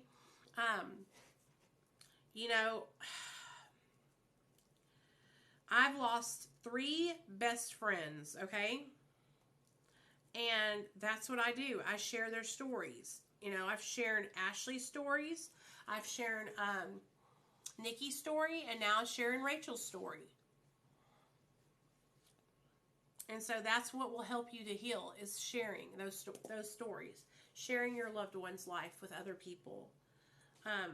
That's what I think.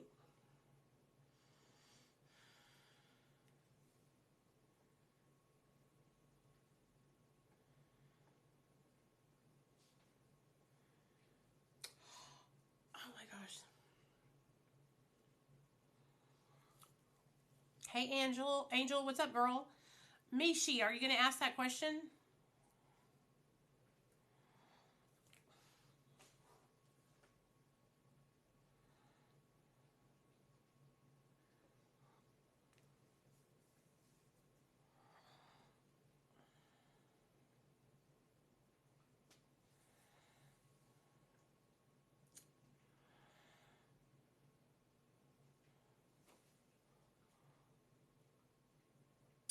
Okay, if you sent me a message and it had any kind of drug name in it or anything, abbreviate the drug, Mishi, so that way I'll be able to see it. That's what happened. They filtered it. So, okay, what do you guys want to know? What do y'all want to hear about? I'll share anything with you guys. I'll share something. You know what? Here we go. One of the hardest things for me to forgive myself about is the fact that I used drugs while I was pregnant with my son. I think about it every day, you guys. I think about it every day, and I look at my son, and I thank God that he is healthy and happy and thriving. Okay? But I beat myself. I think about it, and I think, how could I have done that? That's how I know how baffling and cunning and powerful the disease of addiction is. That it will have a mother choosing to use drugs over her child. Paramount lost mine and my sister didn't, and she was on drugs and left him behind. I'm so sorry, Dolphins. That's how I know that this disease is not playing. It's insanity, okay? Because the love that I have for my son is unbeatable, okay? But that's what my addiction did to me. It made me a different person. The person you see sitting before you today is not the same person that was in active addiction. When I was in active addiction, you guys, I would lie, cheat, steal. When I was in active addiction, I didn't care about helping people. I was selfish, you know? And I know it's probably hard to believe. I've always been like a person who loved people, but I really was all about myself when I was in active addiction. So now, what I do now, you guys, is literally my passion. It is my life's work to help people. And when I find somebody like Rachel, and I found her, and she was sharing with me her life, and I was relating to her story, and I had so much love for this young lady, you guys. I wanted to help her. I wanted to help her so bad. I wanted to love her because she didn't have her parents. All she had was her best friend. And so I wanted to love her and support her and help her. It's so bad, you guys. I wish that what happened didn't happen. I wish she was still here. Because like I said, her story would have saved so many people's lives. And it's still going to. It's going to save people's lives in a different way now. But man, I'm telling you what. I don't know what it was, man. This girl just I was so attached to her. I talked to her every day. And it was just the craziest thing because I've never gotten attached to anybody like that I've been trying to help. It was so strange. It was crazy. It happened so quickly too, you know? And so that's the kind of person I am, you guys. Like, I had my mom and dad. You know, I've always had my parents. I have my sisters. And so when I find somebody that doesn't have their family, like, my heart bleeds for them. And that's how I felt about Rachel. Like, I my heart just bled for her, and I just wanted to help her feel loved. I wanted her to know that she was supported and she was loved. You know, I hope that she knew that. I hope that she went over to the other side and knew that she had friends that cared about her. I know she knows Hannah loved her, but I really, really hope that she knows how much I cared about her. Damn, man, I'm getting emotional tonight. It's hard for me to talk about this because I just feel horrible, you know? Sub and morphine. I hope this works. What's the difference if it's prescribed? What would be? Oh, Hannah, you know what? I was listening. We're all fixing to cry right now. Are y'all ready? Get ready, because we're all gonna cry. We're all gonna cry together, y'all. So get ready.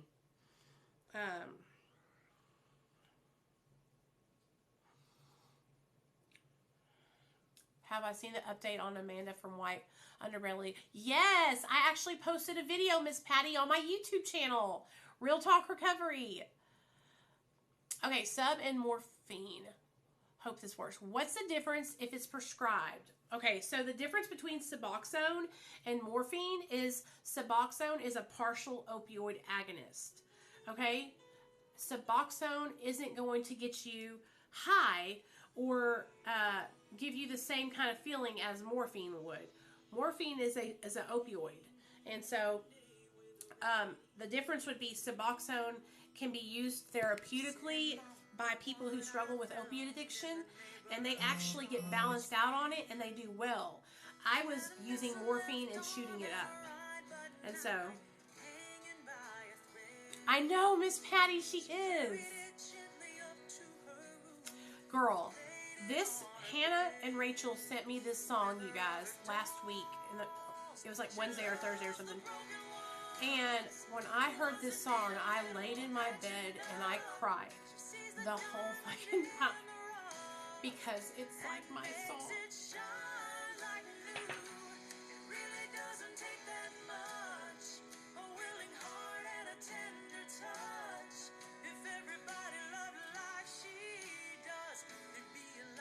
I've helped a lot of people, you know. Morphine helps pain, but honestly, Nishi, Suboxone is not. It helps pain, but not like morphine would. Some people do good with Suboxone for pain management, but most people don't like it. It's the broken ones. Hold on, I want y'all to hear that. Listen.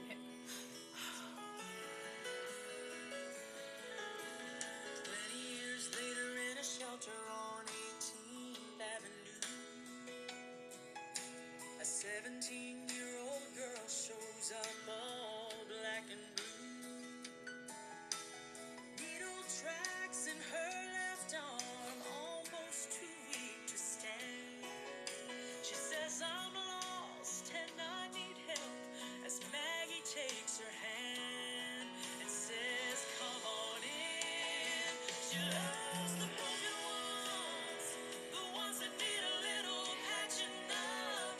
She sees the diamond in the rough and makes it shine like new. It really doesn't take that much. I've never had anybody that I helped before that made me feel like I didn't realize how much of an impact I was making. You know what I'm saying? Like, I did not realize it. I was just doing what I do to help people, you know?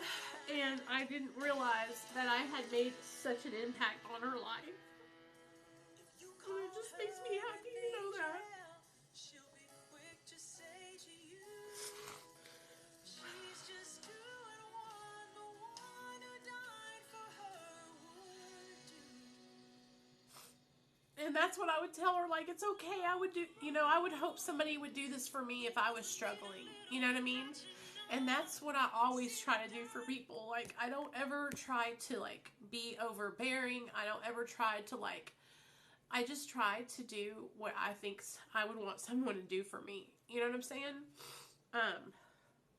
It literally, like, my heart just bleeds for her, you know, and her family.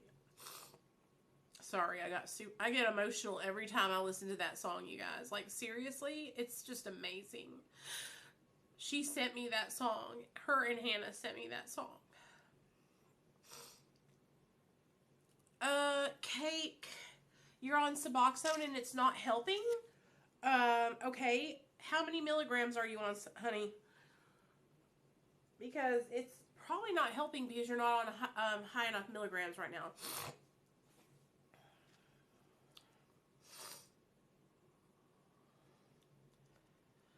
Missy, that's awesome, girl. 85 days, congratulations. I don't even realize it. Like, it makes me just... I feel so horrible. I feel like I should have done so much more. I don't think you guys understand, like... I try so hard to do everything I can to help people, you guys. Like, I'm serious. It's so much work to answer all the messages here on TikTok and talk on the phone. But I'm telling you guys, like, when people come into my life, like Rachel did, and they're just like, I just want to help pick her up and hold her and take her and put her in my room and save her. You know what I mean?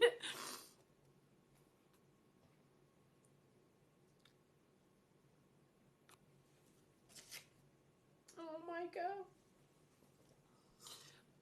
I'm so proud of you too, Micah. You guys, I'm so proud of any of you guys. That any of you guys that choose to get sober, I am so proud of you guys, and I will help you. Like, if you're trying to get sober or you're trying to induct onto Suboxone and you don't know how to do it or you need support, all you have to do is call me. I got a phone call today from a girl that I've been helping since she tried to get sober, and she lives in Virginia too. And she called me and she told me, you know, Nicole, I fell off and I did some dope, but I want to get back on my Suboxone. Can you help me? And I'm like, yeah, let's do it. You know, let's do it. Okay, stop using right now, and we're going to do the 24-hour countdown. Then we're going to take your clinical opiate withdrawal score. Then we're going to go from there, you know. Like, I really, really, really am here to help you guys.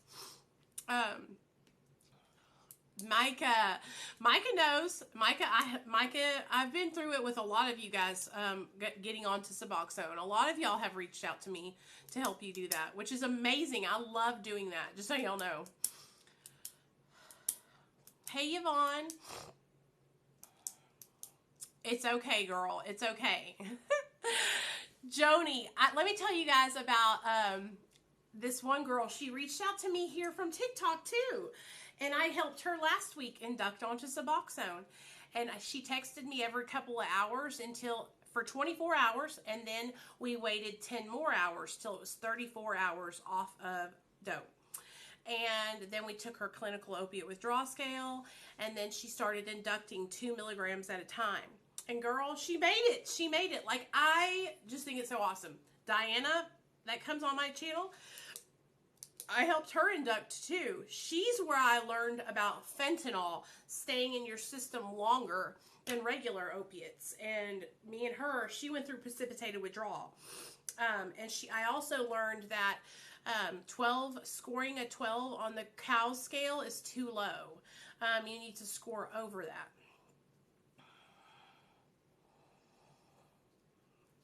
Hannah, and you know what I think it is, Hannah? I think it's because, like, I've been there before, and I'm an addict. You know what I'm saying?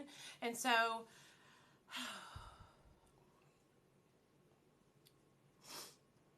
anytime, I would do it again. I would do it again without hesitation. Billy, thank you for the roses, baby. Thank you. I appreciate you so much. It's hard. It's hard, you guys.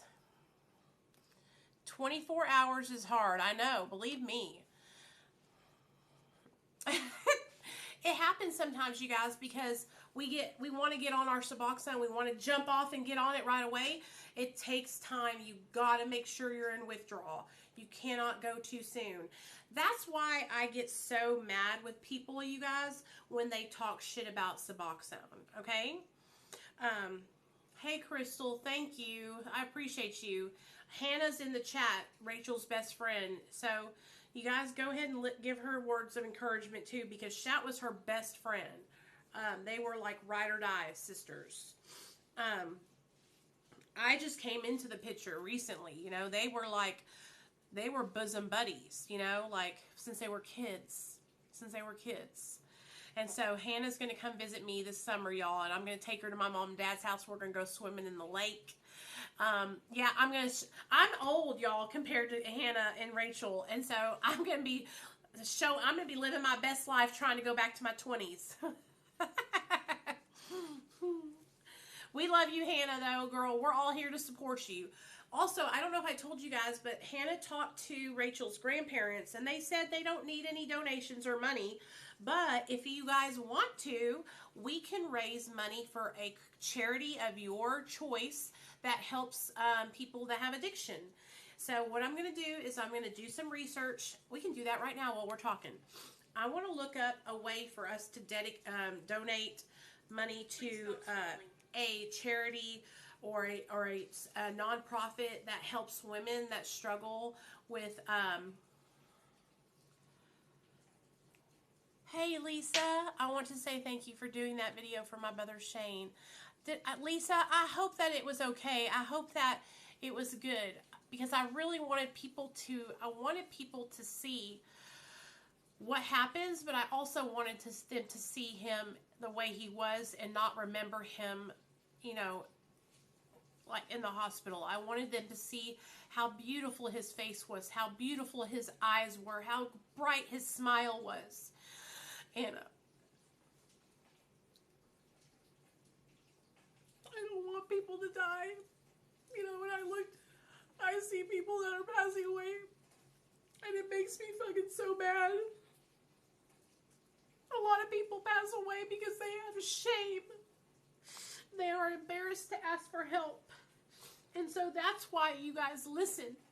That's why we have to stop shaming people. That's why we have to stop judging people that are getting on Suboxone, that are using methadone, because this will save their life. While you guys are busy judging somebody because they're on medication-assisted treatment, there's 3 people that just died from overdoses in the last week that I know. Okay? If getting on Suboxone or methadone is going to save them from dying, then we shouldn't even be saying anything about it. I cannot understand why people sit here and they just talk shit about MAT when it's literally saving people's lives.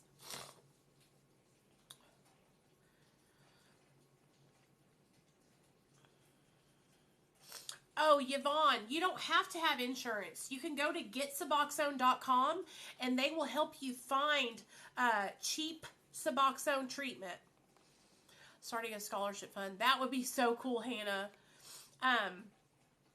Yeah. And listen to me, you guys. Like, you don't have to have insurance to get on MAT. Like, I don't have insurance and I'm on it. I've been paying out of pocket, baby. Because you know what? Getting on Suboxone saved my life. And if I have to pay out of pocket, I pay it. You know what I mean? But I'll tell you this. All you have to do is reach out. And I will help you with resources to help you have a cheaper bill. And, like, honestly, you guys, it's not an excuse. Okay? It's not an excuse. Suboxone is one of the cheapest routes you can go. Methadone is one of the cheapest routes you can go. Going into treatment will cost you $1,500 to $7,000 to $10,000 a day for treatment. Okay? And so getting on MAT ain't nothing. You know what I mean? I'm so sorry, Crystal. But, you know, and this is what I'm trying to tell you guys. Rachel, Shane, what if they had been able to get on MAT, you guys? Then they might be here still. Absolutely, Carrie. My insurance, my husband just got a new job. So our insurance is getting approved. But yes, you guys can get on health insurance. It's still open enrollment, right? Carrie says, I pay $59 a month and get all of my meds. No deductibles. It's the best. See, you guys? See?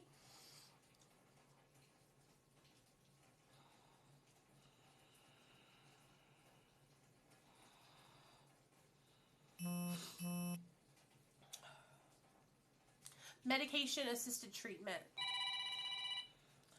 Oh my gosh, girl. What the fuck?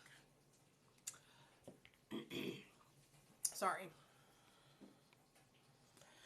And I'll tell you guys this, like, I know that some people, like, they really can't get into, like, a rehab, or they don't have, but I'll tell you guys this, find a family member, find anyone that will help you.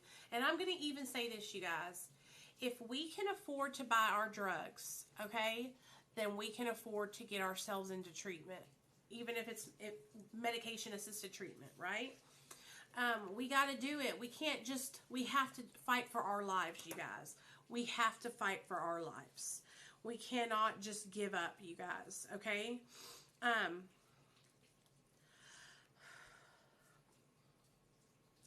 Oh, I've told the acid story, honey. It's on my TikTok. I told it already.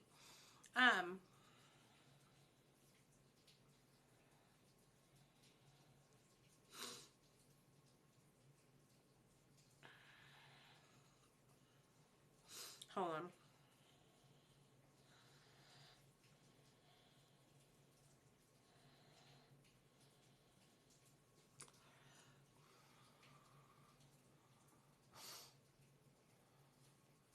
Yeah, tell your crazy stories. Why not? Treatment is expensive, you guys. I'm telling you, it really is. And you know, our healthcare system is just shot here in the United States. If we need to have better healthcare, but like what I try to do, you guys, is I try to help people find options. You know what I mean? That will help them to get better, get what they need. You know? Oh yeah, Angel, those are hard. Depression and anxiety are hard. I totally understand.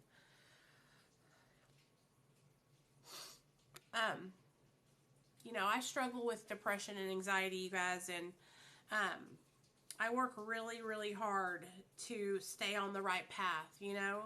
I really do, you guys. Some days are better than others, but I would rather be here with you guys doing TikToks and hanging out and talking about recovery than to be out there in my active addiction.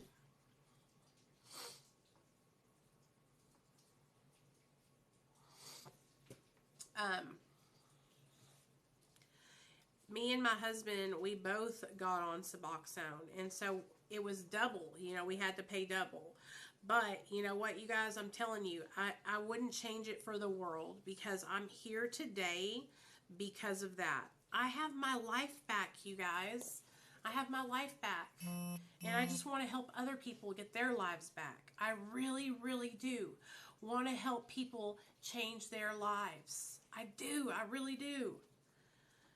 Hold on, you guys. I got a girl struggling. Hold on.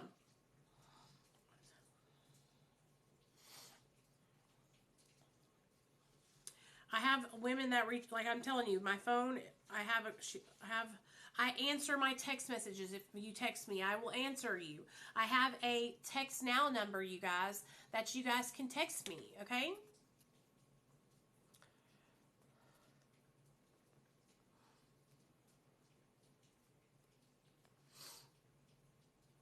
Well, we got to bring up insurance because we have to have insurance, you know what I'm saying? Right, we didn't use it when we were getting high, though. Exactly. That's why, you know, like, I understand that, like, $10,000 is a lot of money, $5,000 is a lot of money, $1,000 is a lot of money, right? But I could hustle up $500 to go get on MAT if I needed it. You know what I'm saying? And I used to do that same thing when I was in active addiction. I would hustle up that money, you guys. So I know, I don't know if you guys were like that, but I was a hustler when I was in active addiction. I did not mess around. I went out and I got that shit. When I needed it, I got it. I did not mess around.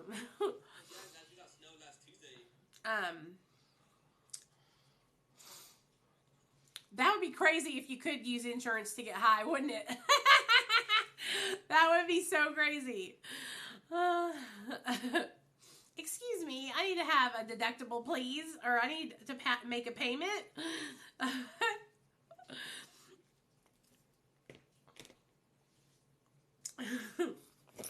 else y'all want to talk about? Y'all got any good stories to tell me? Any questions? Anything y'all want me to tell y'all about? I'll tell you this. I maintain my sobriety, you guys, because I do things like this. This helps me maintain my sobriety. Helping others helps me. Oh, I'm going to eat some oranges. Okay, and then we'll talk while I eat my cuties.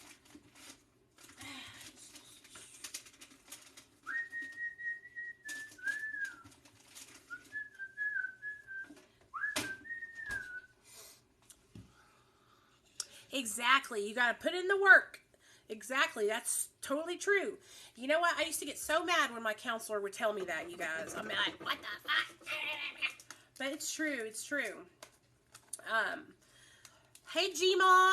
That's what's up, lady. That's a lot of time. Congratulations on your 11 years. How long did it take me to get sober after I quit?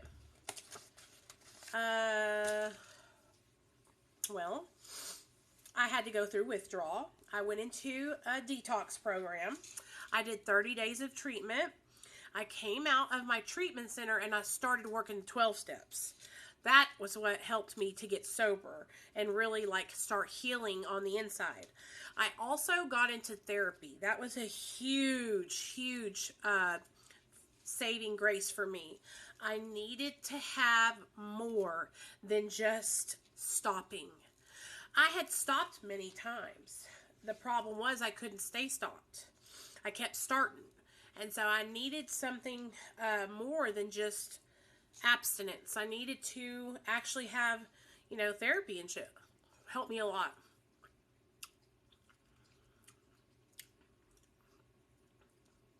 And welcome everybody. I see all y'all coming in from the FYP, I think.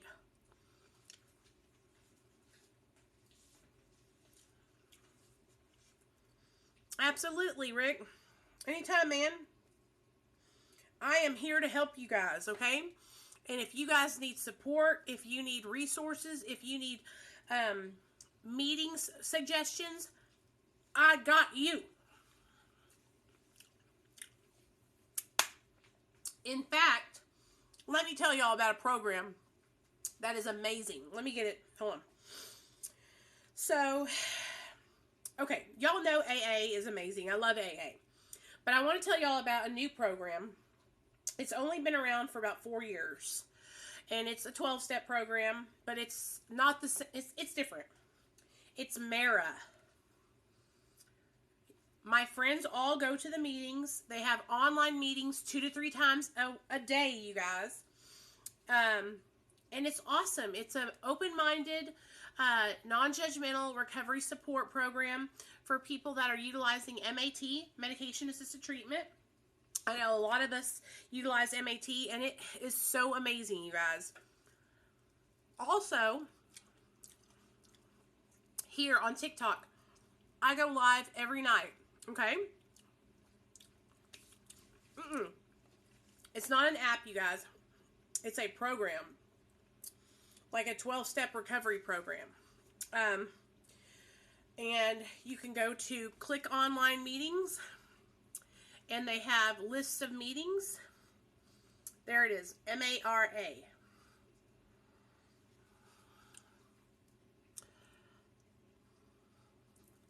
Hey, hello, my name is, hey, Sancho, thank you. Man, don't even mention it. It's all good. Micah is a sweetheart, and I didn't mind helping her at all. It's all good. I would do it again if I needed to. Hey, Suzanne, what's up? Dolphins, the 1-800 number comes straight to my cell phone. It's Dr. B's treatment center, but it comes straight to my cell phone.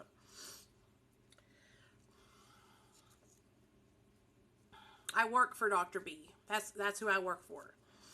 I answer the phones for him, and I help people that are reaching out for treatment.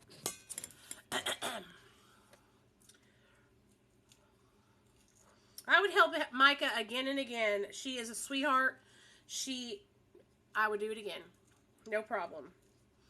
No problem at all. Thank you for being here and recognizing that. I really appreciate it. You know, I sometimes I don't think about it, but you guys really make me realize how much it means to people when they're struggling. When somebody's in active addiction, you guys, they feel like they're all alone. They feel like they have no one. They feel like they can't stop. You know? Hey, thank you. Thanks, Lucas. Oh, sorry, guys. Thanks, Nico. Oh, dropped my orange.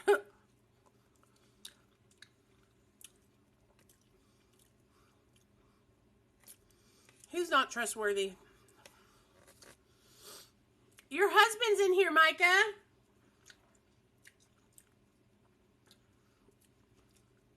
You told him about me, girl? That's awesome, Lucas.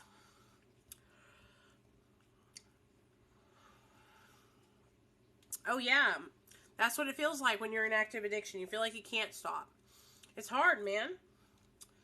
And it's hard to stop, you guys. It's not easy, you know, but you can do it. That's what it's like. Whenever you're in active addiction, you're just existing, you know? Oh, yeah, Femme Fatale, totally.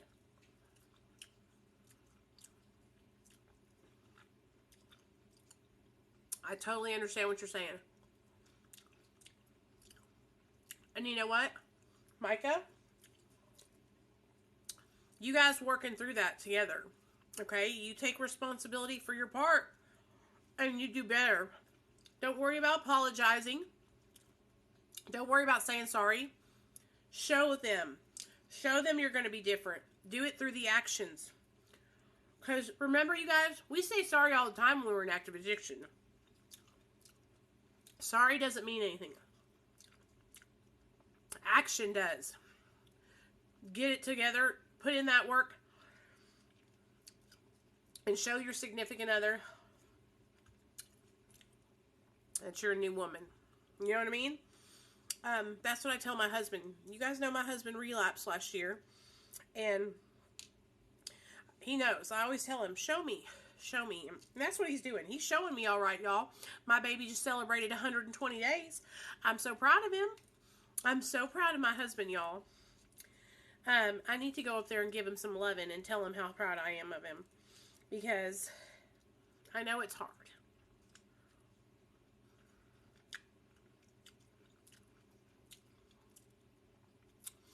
Thank you. How are you doing?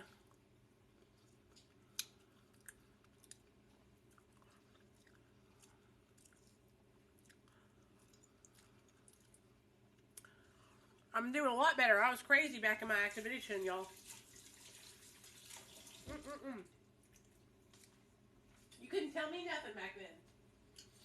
I was crazy as hell. Hey, sweet and lovely. Well, baby, it's okay. You know what? Sometimes it's hard, but you know what? It's worth it, babe. It's worth it. You might need to call your doctor and maybe get into therapy. Maybe you need some medication for your depression. I've got 65 days sober from alcohol. That's good, Rick. Good job. You know, Rick, are you going to AA or doing any kind of therapy or anything like that, man?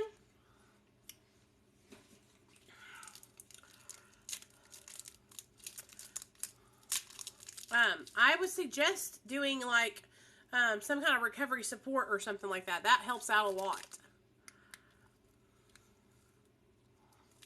My granola. Hey, Regina, how you doing, honey?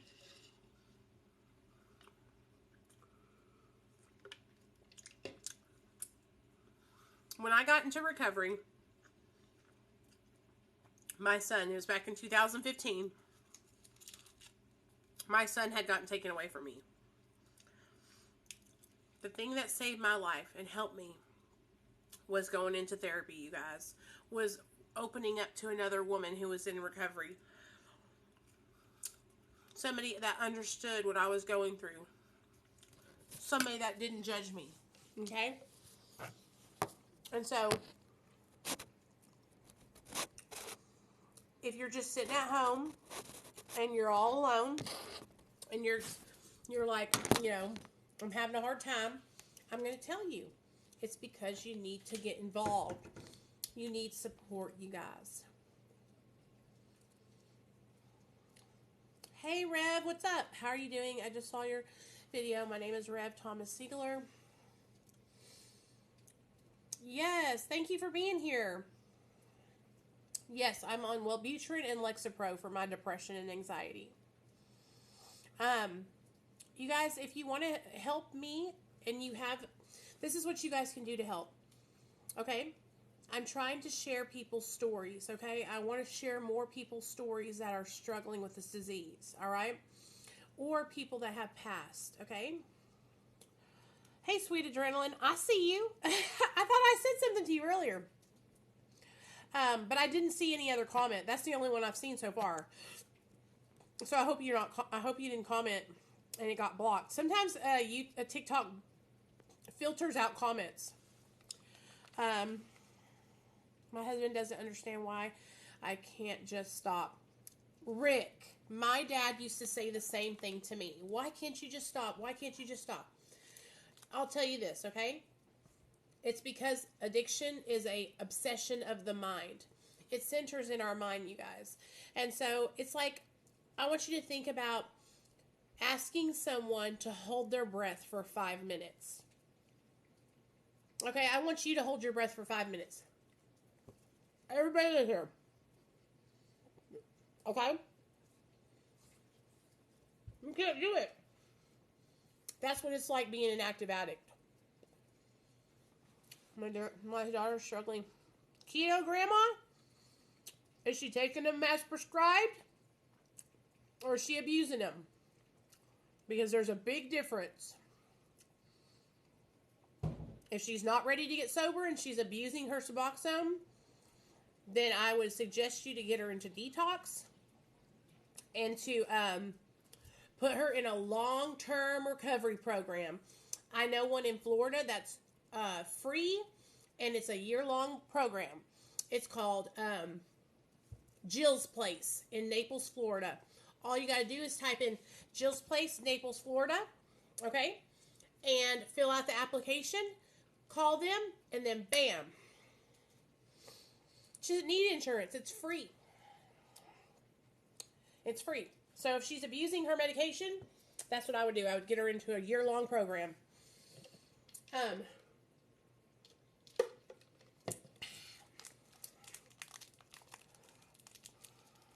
Hey, Lily, you're back. What's up, girl? We've just been chilling, chit-chatting, y'all. And like I was saying before, if you guys have somebody who has passed from the disease of addiction and you want me to share their story, send it to me here on TikTok.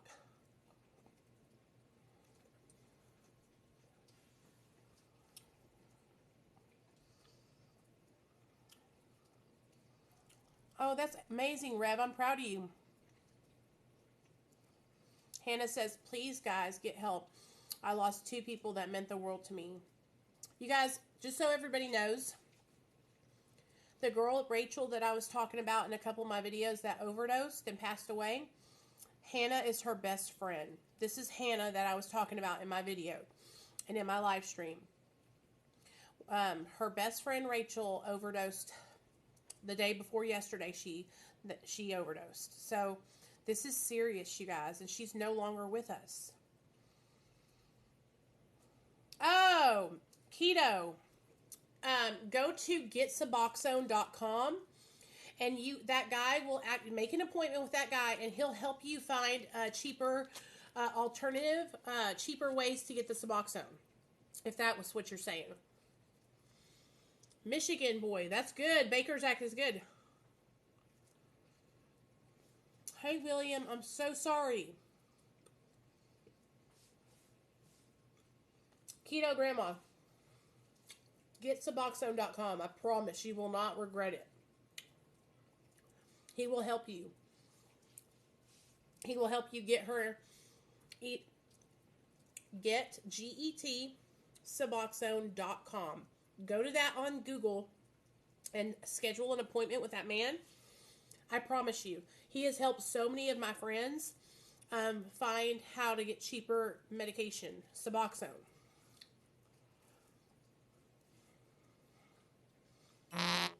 What state are you in, Keto Grandma?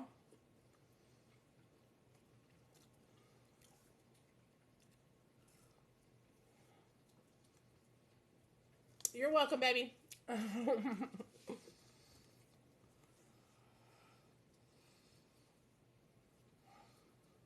Florida. Okay. I'm trying to think. Because there's also telemedicine, Keto Grandma, where it might be a little bit cheaper if you go to this website called BUPE.me. And she can do telehealth. So you came to the right place, girl, because I got the hookup on resources. Hey, Micah, I've heard that. A lot of people have told me that it doesn't work in Oklahoma.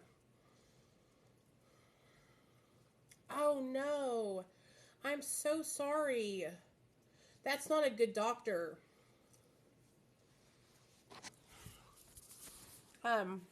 She should also, you should tell her to come do meetings with us. I go live every single night at 7:30.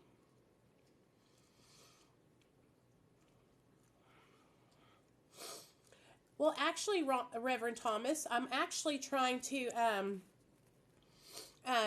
we're going to pick a nonprofit, and we are going to do some recovery. I'm going to pick a nonprofit, and then I want to raise money for that nonprofit to help women. I want to really raise it for women. Nothing against you guys, but I want to do it in Rachel's name. I want to do it for her, and I want to donate the money in her name. Yeah, if you get the generic tablets, those are a lot cheaper. And here's the thing, you guys. I'm here, and I want to share. I want to help people. You guys. And that's what I do on my TikTok. But if you have somebody that you care about that has passed away from the disease of addiction and you want me to share their story like I shared Shane's story, please send it over to me. Please stop scrolling. Because this is how we're going to help people to realize the freaking severity of addiction. Hey, Jessica, what's up, girl? The severity of addiction, you guys. People think it's a joke. People don't understand.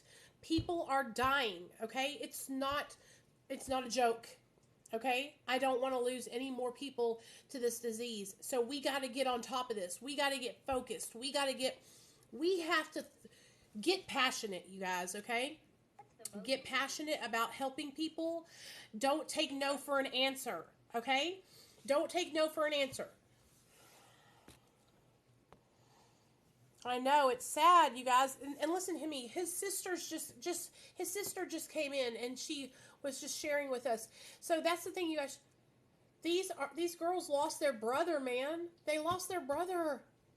You know? Hey, Jessica, who all passed? I know that Chad Allison passed away. Who else did? And, you know, even though Chad Allison, you know, did my sister dirty, I still feel sorry that he passed away. He had a daughter, right? Who's Amanda Fox? Do I know her?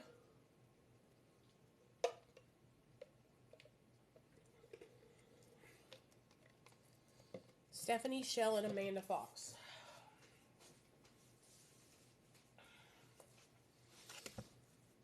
Okay.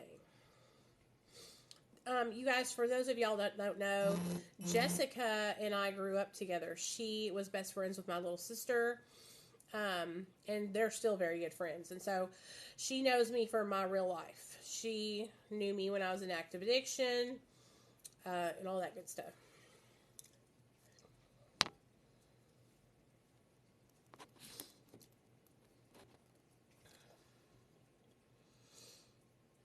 Yeah, dolphins, you know, sometimes it doesn't send it. You have to, if it said anything about drugs, that's probably why. She shot herself. Why? Depression? Man, this shit breaks my heart, man. You know, hey, Jessica, do you remember when you were like, I remember when you were in active addiction, but you weren't like claiming it. Like you were taking pills and we were going over there and buying pills from you, but you never like would admit it or say that you were. I was out there with my addiction. I was like, I'm a drug addict. You know what I mean? Oh, this girl looks so familiar.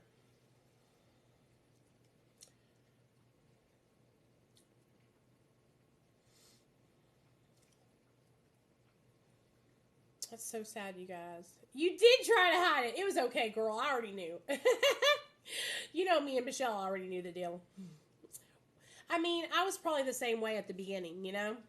But now, now I'm out there because I want other people to know that they can change their life too, you know? And I never in a million years, listen to me, you guys, I never in a million years thought I would be somebody who was utilizing Suboxone. Like, I was so against it. I hated it. I talked shit about people that used it, you know?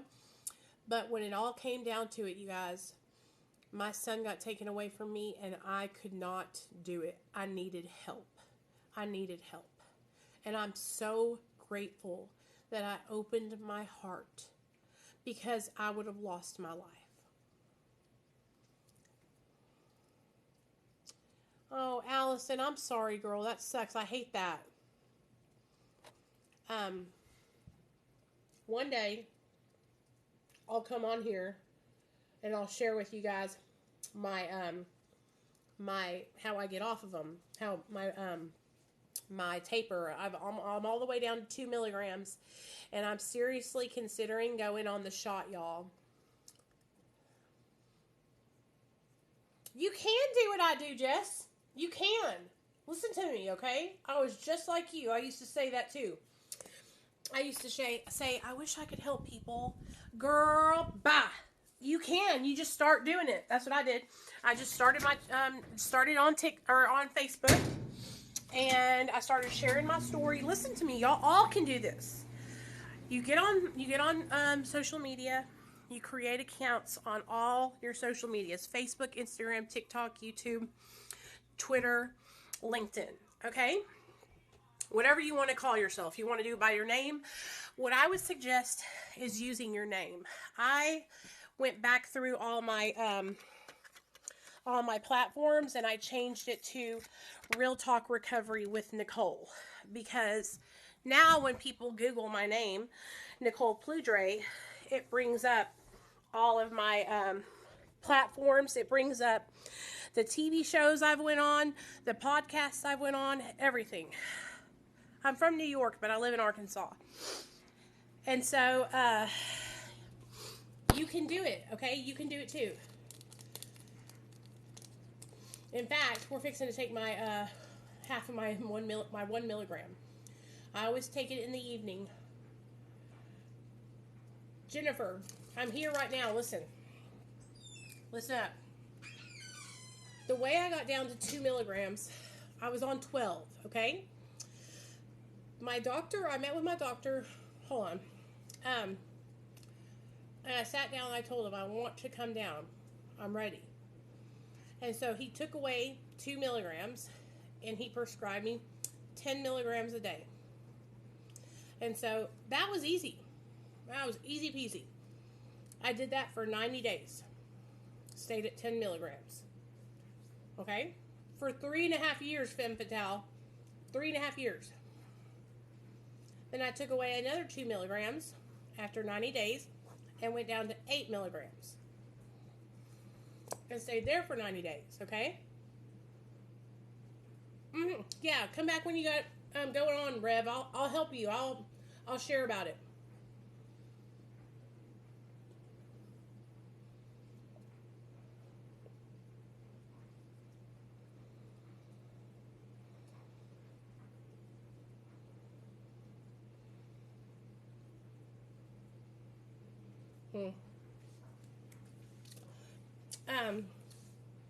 Then I went down to 8. I stayed at that for 90 days, okay? Oh, that's Suboxone. I'm on Suboxone, girl. Listen to me, okay? Take your time. I wasn't even ready. I had to wait. I'm still, you guys, I'm still a little nervous, you know, about going down more. But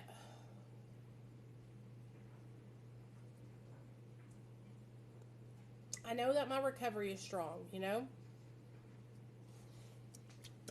I know that you guys are going to support me. And so the way I've always done my drops, you guys, is I would drop 2 milligrams every 90 days. Once I got down to 4 milligrams, then I started taking away 1 milligram at a time until I got down to 2 milligrams. Yeah, I used to drink a lot. Let me tell you about how I figured out I was an alcoholic.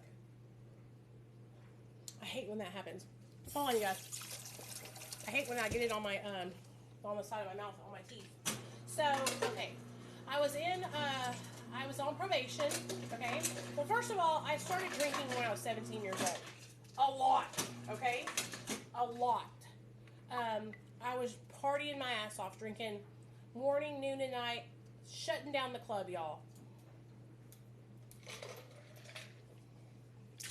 Okay, shutting down the club. It started out with beer. Okay, I was drinking beer. I was a heavy fucking drinker, you guys. A heavy fucking drinker. No joke. I could drink over an 18 pack. An 18 pack and be chilling.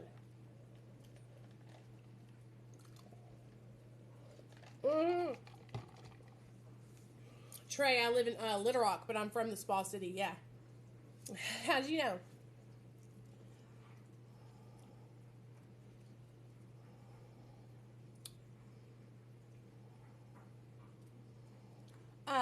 So back to the alcohol. Sorry about that, you guys. So I started drinking when I was young.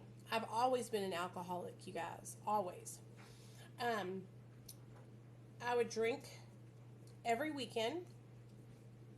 And then slowly but surely, my drinking every weekend became every day. I would drink before I would go to school. Sometimes I would drink,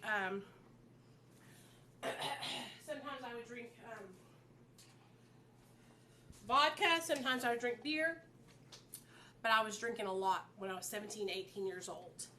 But I hadn't become, like, addicted to alcohol. Like, I was not having a dependency yet to where I would go through withdrawal. I was more of like a binge drinker. Well, once I got older, I got onto methamphetamine, and that became my main drug of choice. And then in 2008, I caught a charge, okay? Oh, Trey, okay, yeah. I am from Hot Springs, but I live in Little Rock. I stopped drinking because I was doing methamphetamine, I was doing cocaine, I was taking pills, you know, I was just like fucking kicking it. In a bad way, though. Well, then, in 2008, when I got arrested for possession of a controlled substance, methamphetamine, they put me on probation, my probation officer. Well, honey, when you're on probation, you have to pass drug tests, you know? You can't just be getting fucked up. That is when I started to cross addict. And I stopped taking pills, I stopped doing meth, or at least I tried to, and I started drinking alcohol again, really heavily. And I was drinking alcohol and taking Xanaxes and going to my job, okay? One night I was at my job at Rolando's, downtown Hot Springs, and I had drank so much alcohol while I was bartending that I fell asleep in the backseat of my car on my break. And my boss came and found me. So now I am drinking instead of using drugs, and I'm buying a 6-pack of a Modelo Especial every night after I've been drinking mixed drinks all night long at my job. my probation officer drug tests me, and I failed for Xanax and alcohol. And then I had alcohol on my breath, like you could smell it coming out of my pores. And so then she sent me to treatment. And so I had to go through withdrawal from alcohol and benzos and opiates, because once she told me she was sending me to treatment, I just went on a whole fucking bender. Alcohol has always been a part of my addiction. Whenever I met my husband, if we ran out of pills, if we didn't have anything, we would drink alcohol. You know, I just preferred to do pills, opiates, and meth over alcohol. So most of the time I would go looking for those things. But if I couldn't find it, I always drank. So that's why I call myself an alcoholic addict, because I am an alcoholic and I'm an addict. I'm both. Excuse me. So yeah, but I used to drink a lot when I was younger, because when I was younger, that's what all of us kids were doing. We was going to parties and we was drinking. Yeah, I had Judge Ohms too, and when I got sentenced to my year in prison, it was by him. Or was it Hernsberger? I can't remember. It was one of those motherfuckers. And they sent me to prison for a year at RPF in Pine Bluff, Arkansas. My sister is Michelle DeMayo, and my other sister is Christine DeMayo. Oh, Lily. No, he just doesn't like talking about it, because he just don't like talking about it. You know what I mean? My husband's a lot more private than I am. But honestly, he knows that I help people. Yeah, I'm Nicole DeMayo. My sisters are Michelle and Christine.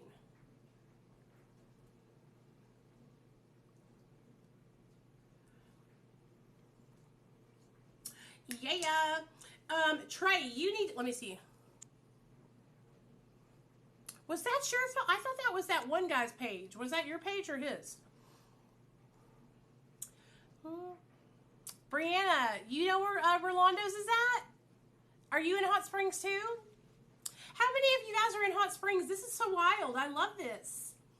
For those of you guys that don't know, I grew up in Hot Springs, Arkansas. That's where I lived until I got sent to prison. When I got sent to prison in 2009, I paroled out here to Little Rock, and I've been here ever since 2010. So I've lived here in Little Rock for, what up? You know, we're pop locking and dropping it over here on Real Talk Recovery. Everybody loves it here, honey. We be kicking it. No. I've been here for 11 years here in Little Rock, and I love it, you guys. I love it. I grew up in Hot Springs, though, and I have a bunch of friends from there.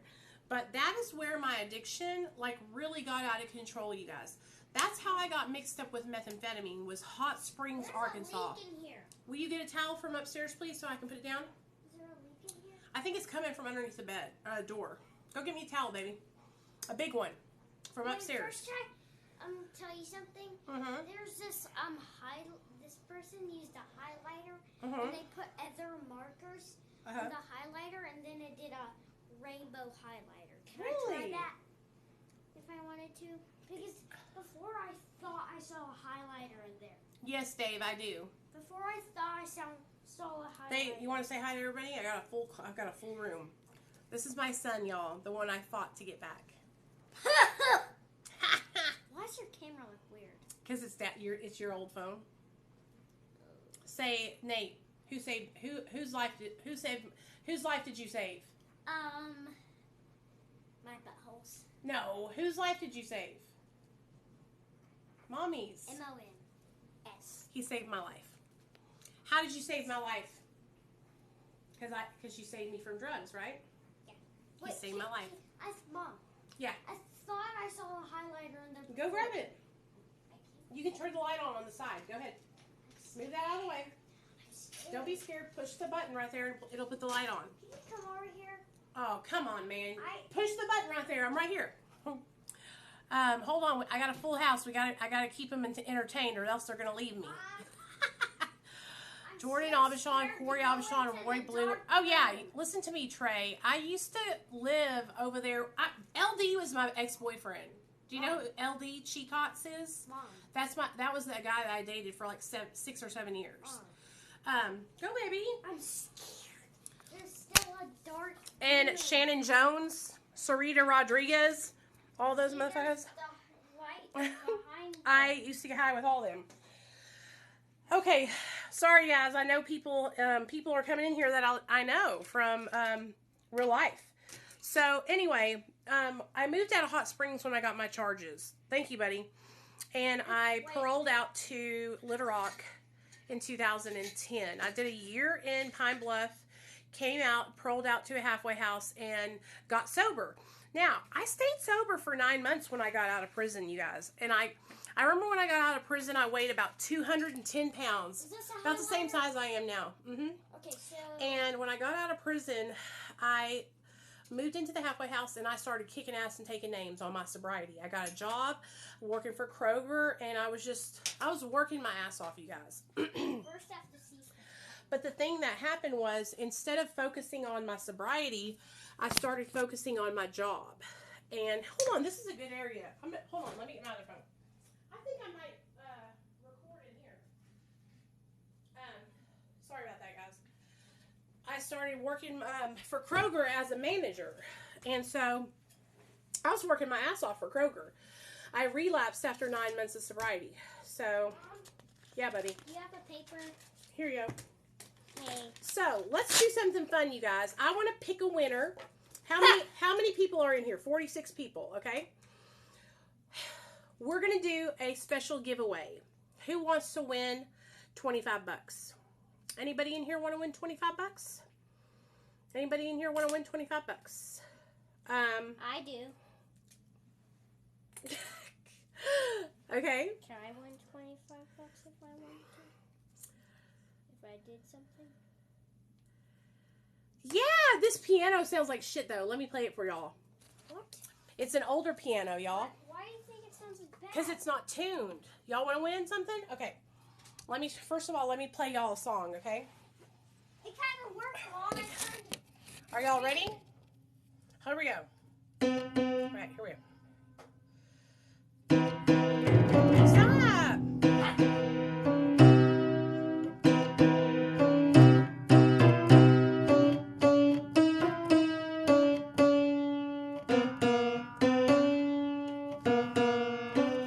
Okay, let's do another one. Hold on. Well, how's it go? Wait, do the happy birthday.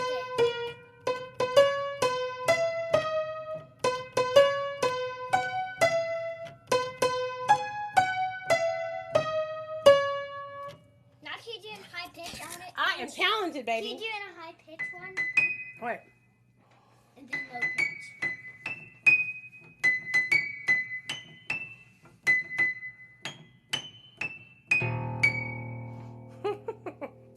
I can play by ear. I've always been able to play by ear.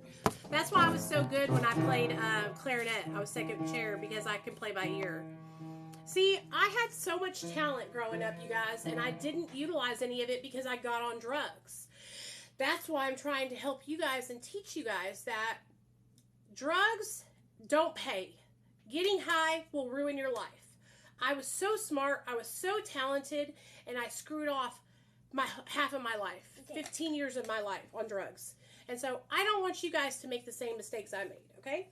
And so here we go. Let me see how I can do this to make, just really struggling.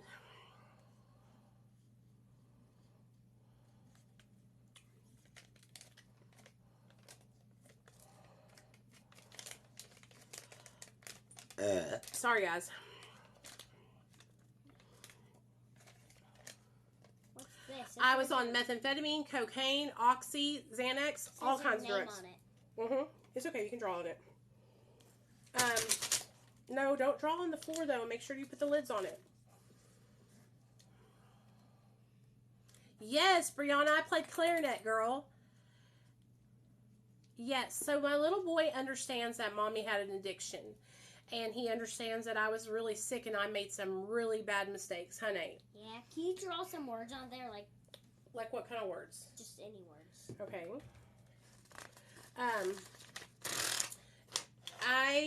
because of my addiction, I lost custody of my son for a period of time. And he was the reason why I changed my life. My son saved my life, you guys. Him being born was the turning point for me. And it's when I really started to realize that my addiction was not just hurting me, but it was hurting my child. See, all my addiction, I didn't really think I was hurting anybody. There you go. That's your name. That's not a word, but sure. That's Nate. All my addiction, I didn't think I was hurting anybody. I only thought I was hurting myself because I was selfish and I couldn't see it.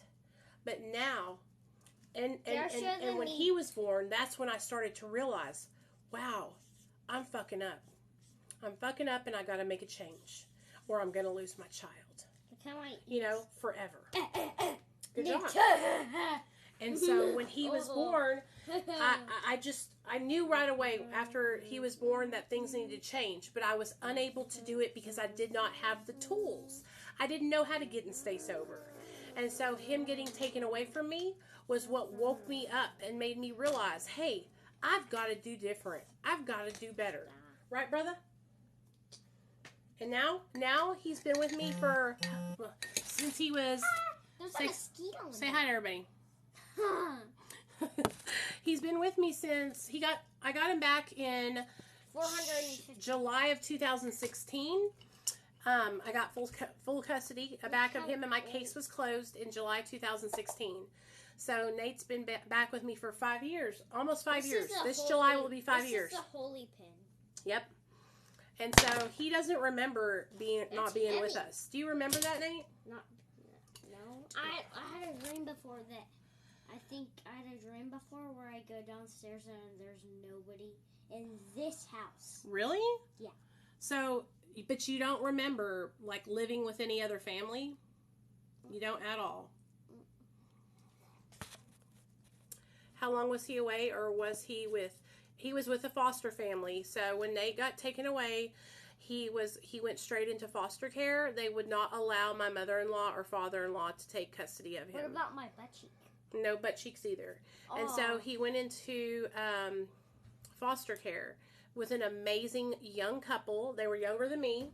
Don't do that, Nate. They were younger than us, and they were younger than us, and they didn't have any kids. He was 1 year old. It was 2 days before his first birthday is when he got taken away from me. My parents were in New York at the time, so they couldn't get custody of him either. And also, DHS would not let my son go with my mother and father-in-law because they were horrible, you guys. When I tell you this, I'm so fortunate to have my son back because they didn't want me to have him back. They tried to keep my son from me. The attorney ad litem tried to keep him from me, and I fought so hard because my son is everything to me. This little boy right here, he is my life. My life. I love you. What'd you draw me? On the other side. So crazy. You know, I haven't talked to them in the last couple of years, but I did keep in contact with him for the first 2 years, I think. Really, Lily? I'm so sorry. Nathaniel is so special, though, you guys, and he's so smart, and he's so resilient. And I'm just so grateful for him. Paper? Yes, you may. I want to sit down. You want to sit down? Yeah. You want me to move? I want to sit down here. Okay, why don't you sit right here, Bubba? But I can't draw. Sit right there, and sit right there, and then put it like this. Straddle the thing and sit right there. Yeah, there you go. Like that. Mm-hmm. How am I gonna? I can't draw. No, I wish I still talked to the foster family because they were an amazing family, you guys. Like, seriously, they were such good people. But anyways, let's do a giveaway, okay? This is how I want to do it, all right? The reason why we're doing this is because I need you guys to share my videos, okay? And so the way we're going to do this is, how can I get you guys to share my videos so that way I know you did it? Let me think.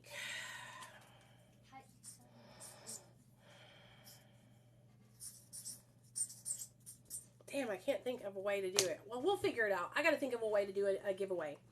Do you guys have any other questions? I love answering questions. Like, I literally love it. So let's look at how we're doing over here. So you guys, how do I share? So that's what I'm trying to think of, how we can do this to make it, like easy for you guys. Okay, I have an idea. All right, so I want you guys to go to this video right here, the one that says It's a Miracle, this one. When I gave birth to my son, I was under the influence of methamphetamine, methadone, and this video right here, okay? I want you to share the video, and I want you to tag 2 friends, okay? Share the video and tag 2 friends, okay? No. When you do that, I'm going to go here to this video. I'm going to give you guys the rest of the night tonight. When you do that, I'm going to go through those comments, and I'm going to pick a winner. Just randomly pick somebody, okay? And so I will message you, and then I'll announce it here. If their name's... You can duet it. That would be great. Femme Fatale. That's a good idea. Stitch or duet that video and tag 2 friends. That's how I'll know you did it. Good idea, Femme Can I Fatale. tell you a secret? And then the winner will be picked. And if I'm feeling great, I'll pick 2 winners, and I'll give $25 to each one of y'all motherfuckers. Mom, can I tell you something? And I'm a woman of my word. Can I tell you a secret that Yes. you could do? What? That's a good idea. Or an A. So I'll do one person I'll pick that their name starts with an N, and then the other person will just be a random person. Yeah. That's awesome, Trey Day. That's awesome. I'm proud of you, man. That's awesome. But I ran with those fools that you were talking about earlier, man. I was out there on meth. I also lived with Nathan Reynolds, and that's how I got caught with meth. Okay, let me show you all the video. This is a video. I want you to stitch or duet it and then tag 2 friends. Stitch or duet it and tag 2 friends. This one right here that says, It Was a Miracle. Can you see that? It was a miracle. Stitch or duet it and tag 2 friends. Okay? And Yeah, I will go through all the stitches and duets. I will comment on there, and I think that will be so cool. Also, you guys, Yeah. I love helping people. It's literally my passion, you guys. And so what I'm going to do... Okay, Lily, what you do, I'll teach y'all how to stitch or duet. So you go to the video, and you press the bottom 3 buttons, and then it'll say, you slide over to duet or stitch right there. Mom, could you Okay. could you maybe ask Mom? Tag a friend on my video. So you'll comment on my video, stitch and duet it. Bam, bam. Mom, can you actually... You can do it now or after, whatever y'all want to do. Excuse me? Because I'm going to give you guys the rest. I'll announce the winner first thing tomorrow morning. We will announce the winners. 2 winners I'm going to pick. Excuse me? Can What? you pick 3 winners? Now my son wants me to pick 3 winners. Because I want to do something. What? One starts with an random, and one starts with a B. Oh my. So Nate wants there to be 3 winners, you guys. 3 winners. Okay, so what we'll do is we'll do 2 $25 winners. Wait, if We'll do a $25 winner. if somebody gets picked, Listen, we'll do a $25 winner, a $15 winner, and a $10 winner. How about that? No, the $3 you should do like We're not going to, don't worry, Femme Fatale. I'm going to do it. We're just going to do randoms. We're not going to make their names start with anything. You just make one start with the N. One will start with an N, Yes. and everybody else is random, okay? I'm excited. Okay, so first thing in the morning tomorrow, you guys, I will go live. What time do y'all want me to go live to announce the winner tomorrow morning? What time? We need to agree on a time. Wait, can I pick a time? Which time is daytime? Hold on, we're going to ask the Which people because they're the ones who are going to have to come back to it so they can find out the winners. Which time? Hey, Love US 696. What's up, girl? Noon? Could you? Okay, No. that sounds like a good time to me. Because I don't get up too early. I would like to do. It is 10:20 right now. Hey, you need to take a shower. Look at my son. Y'all look at him. Why do you have a stamp on his forehead? No, I took a shower yesterday. We're going to take one tonight too, Mr. Okay, you guys, noon it is. Noon, okay? Central Standard Time. And that we'll have 3 winners. So the rules are stitch or, so you can do either or, duet the miracle video, okay? And then comment on my video to tag 2 friends, okay? So we have the miracle video, stitch or duet, and tag 2 friends, okay? And here's the thing. We'll have, like I said, we'll have a $25 winner, okay? A $15 winner, and a $10 winner, okay? So that's how it's going to go. We're going to have 25, 15, 10, all right? And listen up. Listen up. If we do this, you have to repay it to someone else. Who cares, Dolphin? You don't have to show your face, okay? Just put your finger over the viewfinder. You don't have to show your face, y'all. Just, it doesn't matter. Just stitch or duet it, okay? Just put your finger over the camera like that. Lily. Just put your hand over the video if y'all don't want to show it, okay? Why are you out? You can do it. You can still do it. Everybody can do it. If you don't want to show your face, just put your hand over the camera, okay? And then listen to this, you guys. This is how we help each other, okay? Who else is a small creator here on TikTok that wants to get their platform and grow it?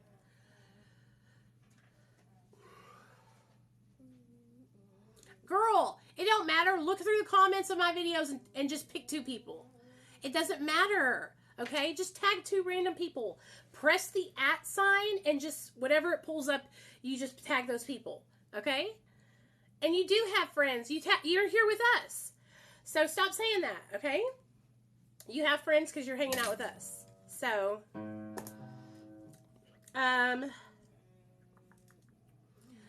also, like I said, who's a smaller creator in here that's in recovery who wants to grow their TikTok account? Anyone? Anyone? Anyone? Because I also, this is the 4th thing I'm going to do. So we're going to have 3 winners, 3 cash winners, okay? And then the last thing I want to do is I want to help one smaller creator, smaller than me, who wants to get their story out there. And so the way I'm going to do that is, Micah, Micah, that's a good idea. Micah has a platform, and I've seen you over there trying to make your platform grow, so that's good. You don't have to have Instagram, Birdwell. What do you need Instagram for? Like I said, oh, well, that's what you have to do. You make an Instagram, Birdwell. So, Birdwell also wants to share their story. So I got Micah and Birdwell. Well, 615. Okay, here's the thing. Okay, I missed the part I want to do. Tag 2 people in the miracle video that I uploaded. Here we are. And then duet or stitch the video. This video right here, I'm a miracle. Tag 2 people and stitch or duet it. Bada bing, bada boom. When I gave birth to my son, Bada bing, bada boom. Bada bing, bada boom. Bada bing, bada boom. I'm having fun. I'm getting excited now. Damn, dude, this guy Shane, man, his story is powerful. I hope it helps people. I really do. How do you stitch? You just press the 3 buttons, and then you press stitch or duet, either one. Okay, so this is what you can do. If you're Micah, the way you can do it, if you guys want me to help you, okay? This is the thing. You have to send me, what you need to do is you need to send me a before picture of you in active addiction, okay? And an after picture, okay? Send me those to my phone number, my, what's it called? my text now number, okay? Thank you, Lily. And then I will make a video sharing your story, and I'll tag your account, and I'll tell people to go follow you. Okay, so really, like, find yourself some pictures of yourself before and after. Okay, show me when you got sober, what your name is, what your drug of choice was, all that, and I'll make a video to promote you, and I'll share it on my YouTube, my Instagram, and my TikTok, and my Facebook. What do y'all think about that? I love that. Okay, tell me what they are doing. They're fighting each other. Yeah, that person's trying to kill that person, and that's a drone up there that's trying to hit that dude, but there's like a barrier right there that's blocking the bullets, and he has a shield, and there's this one dead dude down here because he got hit. Birdwell, send those to me, baby. And he got hit by the drone. Let me see, I'm going to write down my phone number, and y'all can see it. Okay, it's 501 991 5149. Okay? It looks like 501 991 5149. Wait, if you read my name back. Now, those of you guys that are in here that want your accounts to grow, this is really valuable information, okay? So if you are a smaller creator and you're wondering why you're not getting views, what else should I put on? Listen up. I'm fixing to tell you. I'm fixing to change your life. If you want to get views and you want your account to grow, listen up. Okay, so when you make TikTok videos, are you just going, hey guys, what's up? Today we're going to talk about, you're doing it wrong. Stop. Stop right there. You're wasting too much time. Hey guys, or my name is, stop. You need to go right into the topic, okay? Whenever I make a video and I'm sharing a story time that's something about my active addiction, I always preface it with crazy shit I didn't see while I was high on methamphetamine, or Coke is no joke, or stop. You guys got to hear this, okay? Like, don't waste your time in the beginning of your video because people are just going to scroll by, okay? You are working to catch people's attention, okay?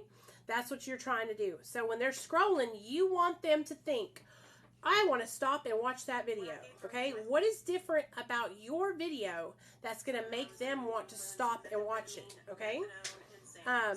So that's how you're going to do it, okay? Then also, make sure that you are in a well-lit place, okay, that you're not in the dark.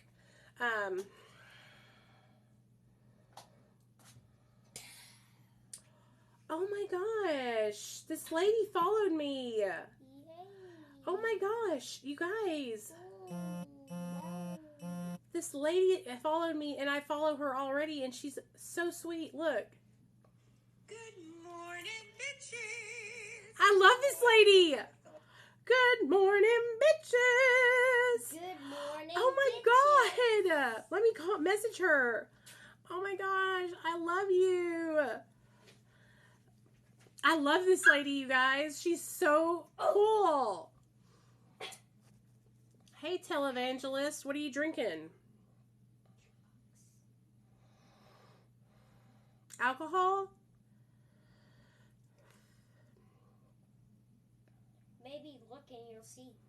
I'll tell you this, man. If you can't stop drinking, what I would suggest is getting into detox, man, because alcohol is super dangerous, and so you're going to probably need help.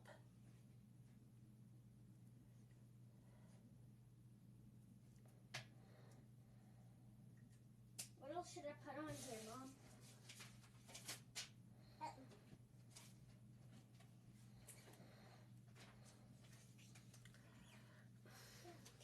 We have people. Televangelist, I wanted to escape reality too, and that's why I drank, okay? And that's why I use drugs. I'll tell you this. It's going to be difficult to make the transition, okay? There's probably nothing. Hold on, guys.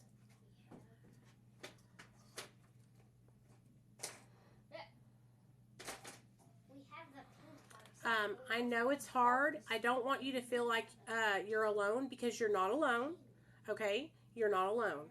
We are all here to support you. I do not want to be like, hey, it's not a big deal. Alcohol is deadly. Okay? Going through alcohol detox can kill you if you try to do it alone. So I want you to get help, okay? If you need help finding resources for detox, you can reach out to me and I will help you. I just showed everybody here on TikTok how to find resources online, and I will show you right now too. First, I need to upload, hold on, let me upload this, let me upload Shane's video on my, on here. I want to upload it to my YouTube channel because it's important for people to see this.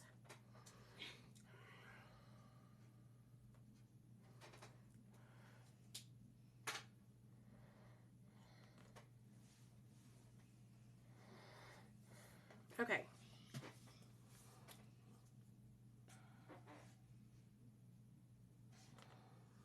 I totally understand, man. I totally understand. Let me show you some resources on how to find a good detox center.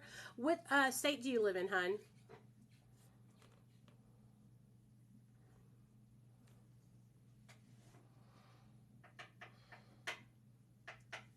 And it's okay. Like I was the same way for a long time. Damn, I'm so MT raised. If you want me to share your best friend's husband's story, send me the information. Send it to me, and I will share their story here on my TikTok. So what you can do is you can go to SAMHSA. Hold on, I gotta mirror this. Oh, okay, here we go, guys. SAMHSA.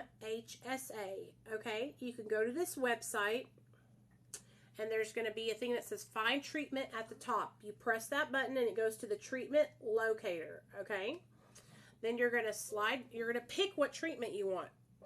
Substance abuse. Okay.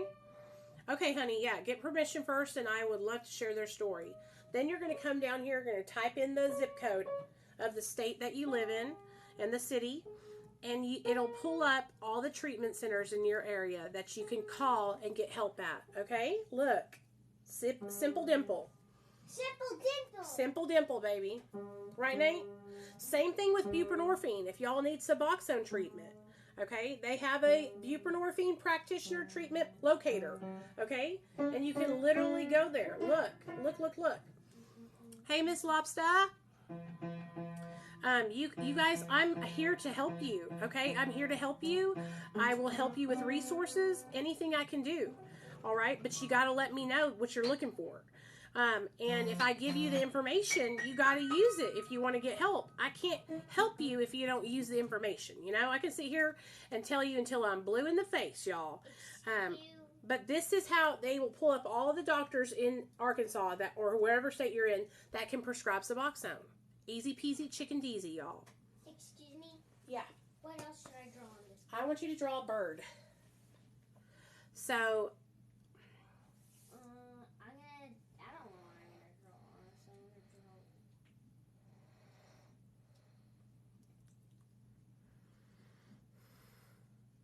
what is the Mara website? Hey, what's up, baby? I'll show you right now, okay? It is marainternational.org, okay? www.mara-international.org.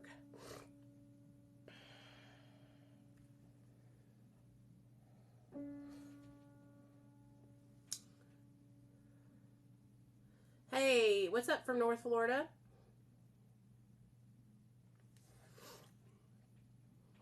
See, I got y'all. I got y'all. And also, you guys, I have a YouTube channel. All you have to do is click the link in my bio if y'all want to watch videos on my YouTube channel. Should I show you guys my YouTube channel? Or no? They already know your YouTube channel. No, they don't. Why? How are you doing, Brian? Are you doing okay? How would they know you if... Ooh, one of my girls did a duet. I see you, girl. Pay attention.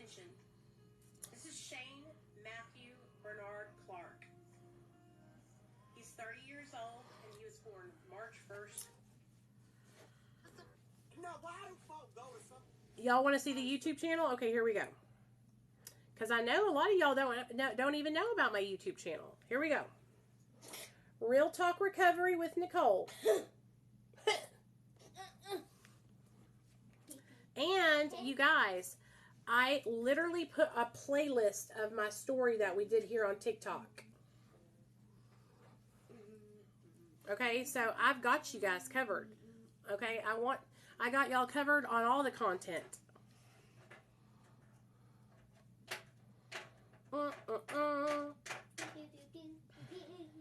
Please stop scrolling. Pay attention.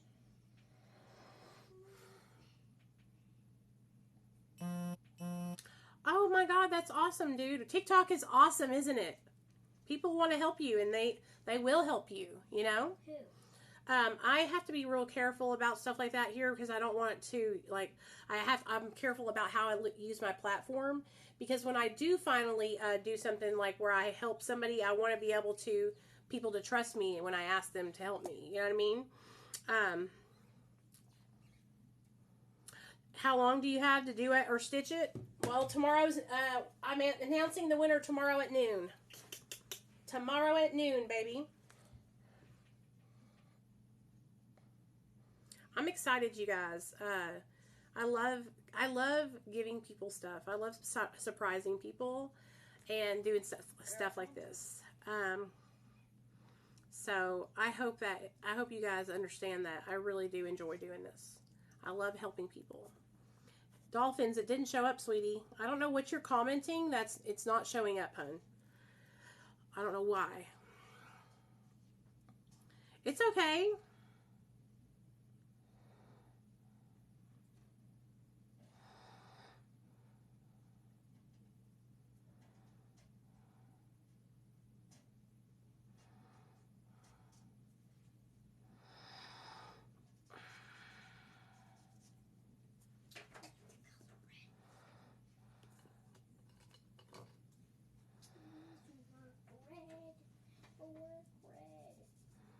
What? That's awesome. That's not red, that's yellow. Why does red have the color yellow on it? I need our color red.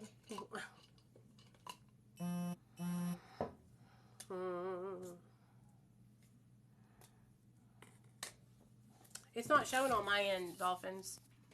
It's not showing on my ends, baby. I'm telling you, it'll show like it's on your end, but it's not coming through on my end, sweetheart. How did your drug use start? Hey, Tyler, that's a great question. The way my drug use started was I was 17 years old, and I was dating a guy named Robert. I remember it like it was yesterday. I fell in love with him. I thought he was going to be my husband. And so I started dating Robert, and he was a year older than I was. And so he was a little bit older than I was, and he also went to the school in the city, Hot Springs. And so when we started dating, I was like, I wanted to fit in, and he was smoking. And so I started smoking weed with him. Well, one thing led to another, and by the time I was a senior in high school, I had already smoked weed, done alcohol, done cocaine, and methamphetamine. And so that was how my addiction started. It started out just experimenting, you know?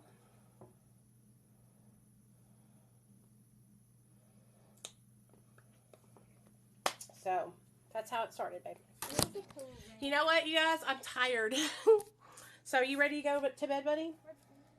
I'm ready to go to bed.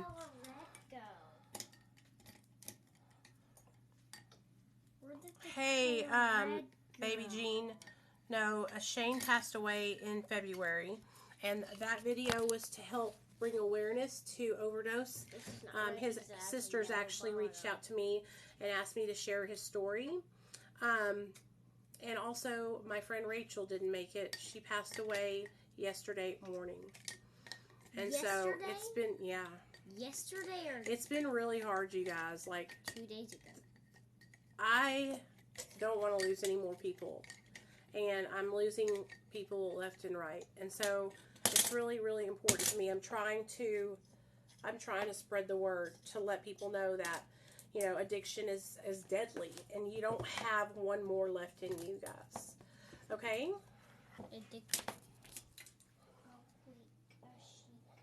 Thank you, Miss Love. Thank you so much. Nate, put that box away, please, son. I really appreciate you guys' support. It sure does, Kayla. It sure does. I really, really appreciate you guys' support. It means the world to me. But I'm going to get off here, guys. We've been on here for 3 hours. So, 2.5, 3 hours. Tomorrow at noon, for everyone that enters, I'm giving away $25, $15, and $10 for anybody that duets, stitches, and tags 2 people in my video that says it was a miracle on the front of it. That's right. I'm giving away $25, $10, and $15 to 3 people that duet and stitch, plus comment 2 friends on my It's a Miracle video here on TikTok. You'll see it says It's a Miracle on the front of the video, and I'm announcing the winners tomorrow at noon. Good night, you guys.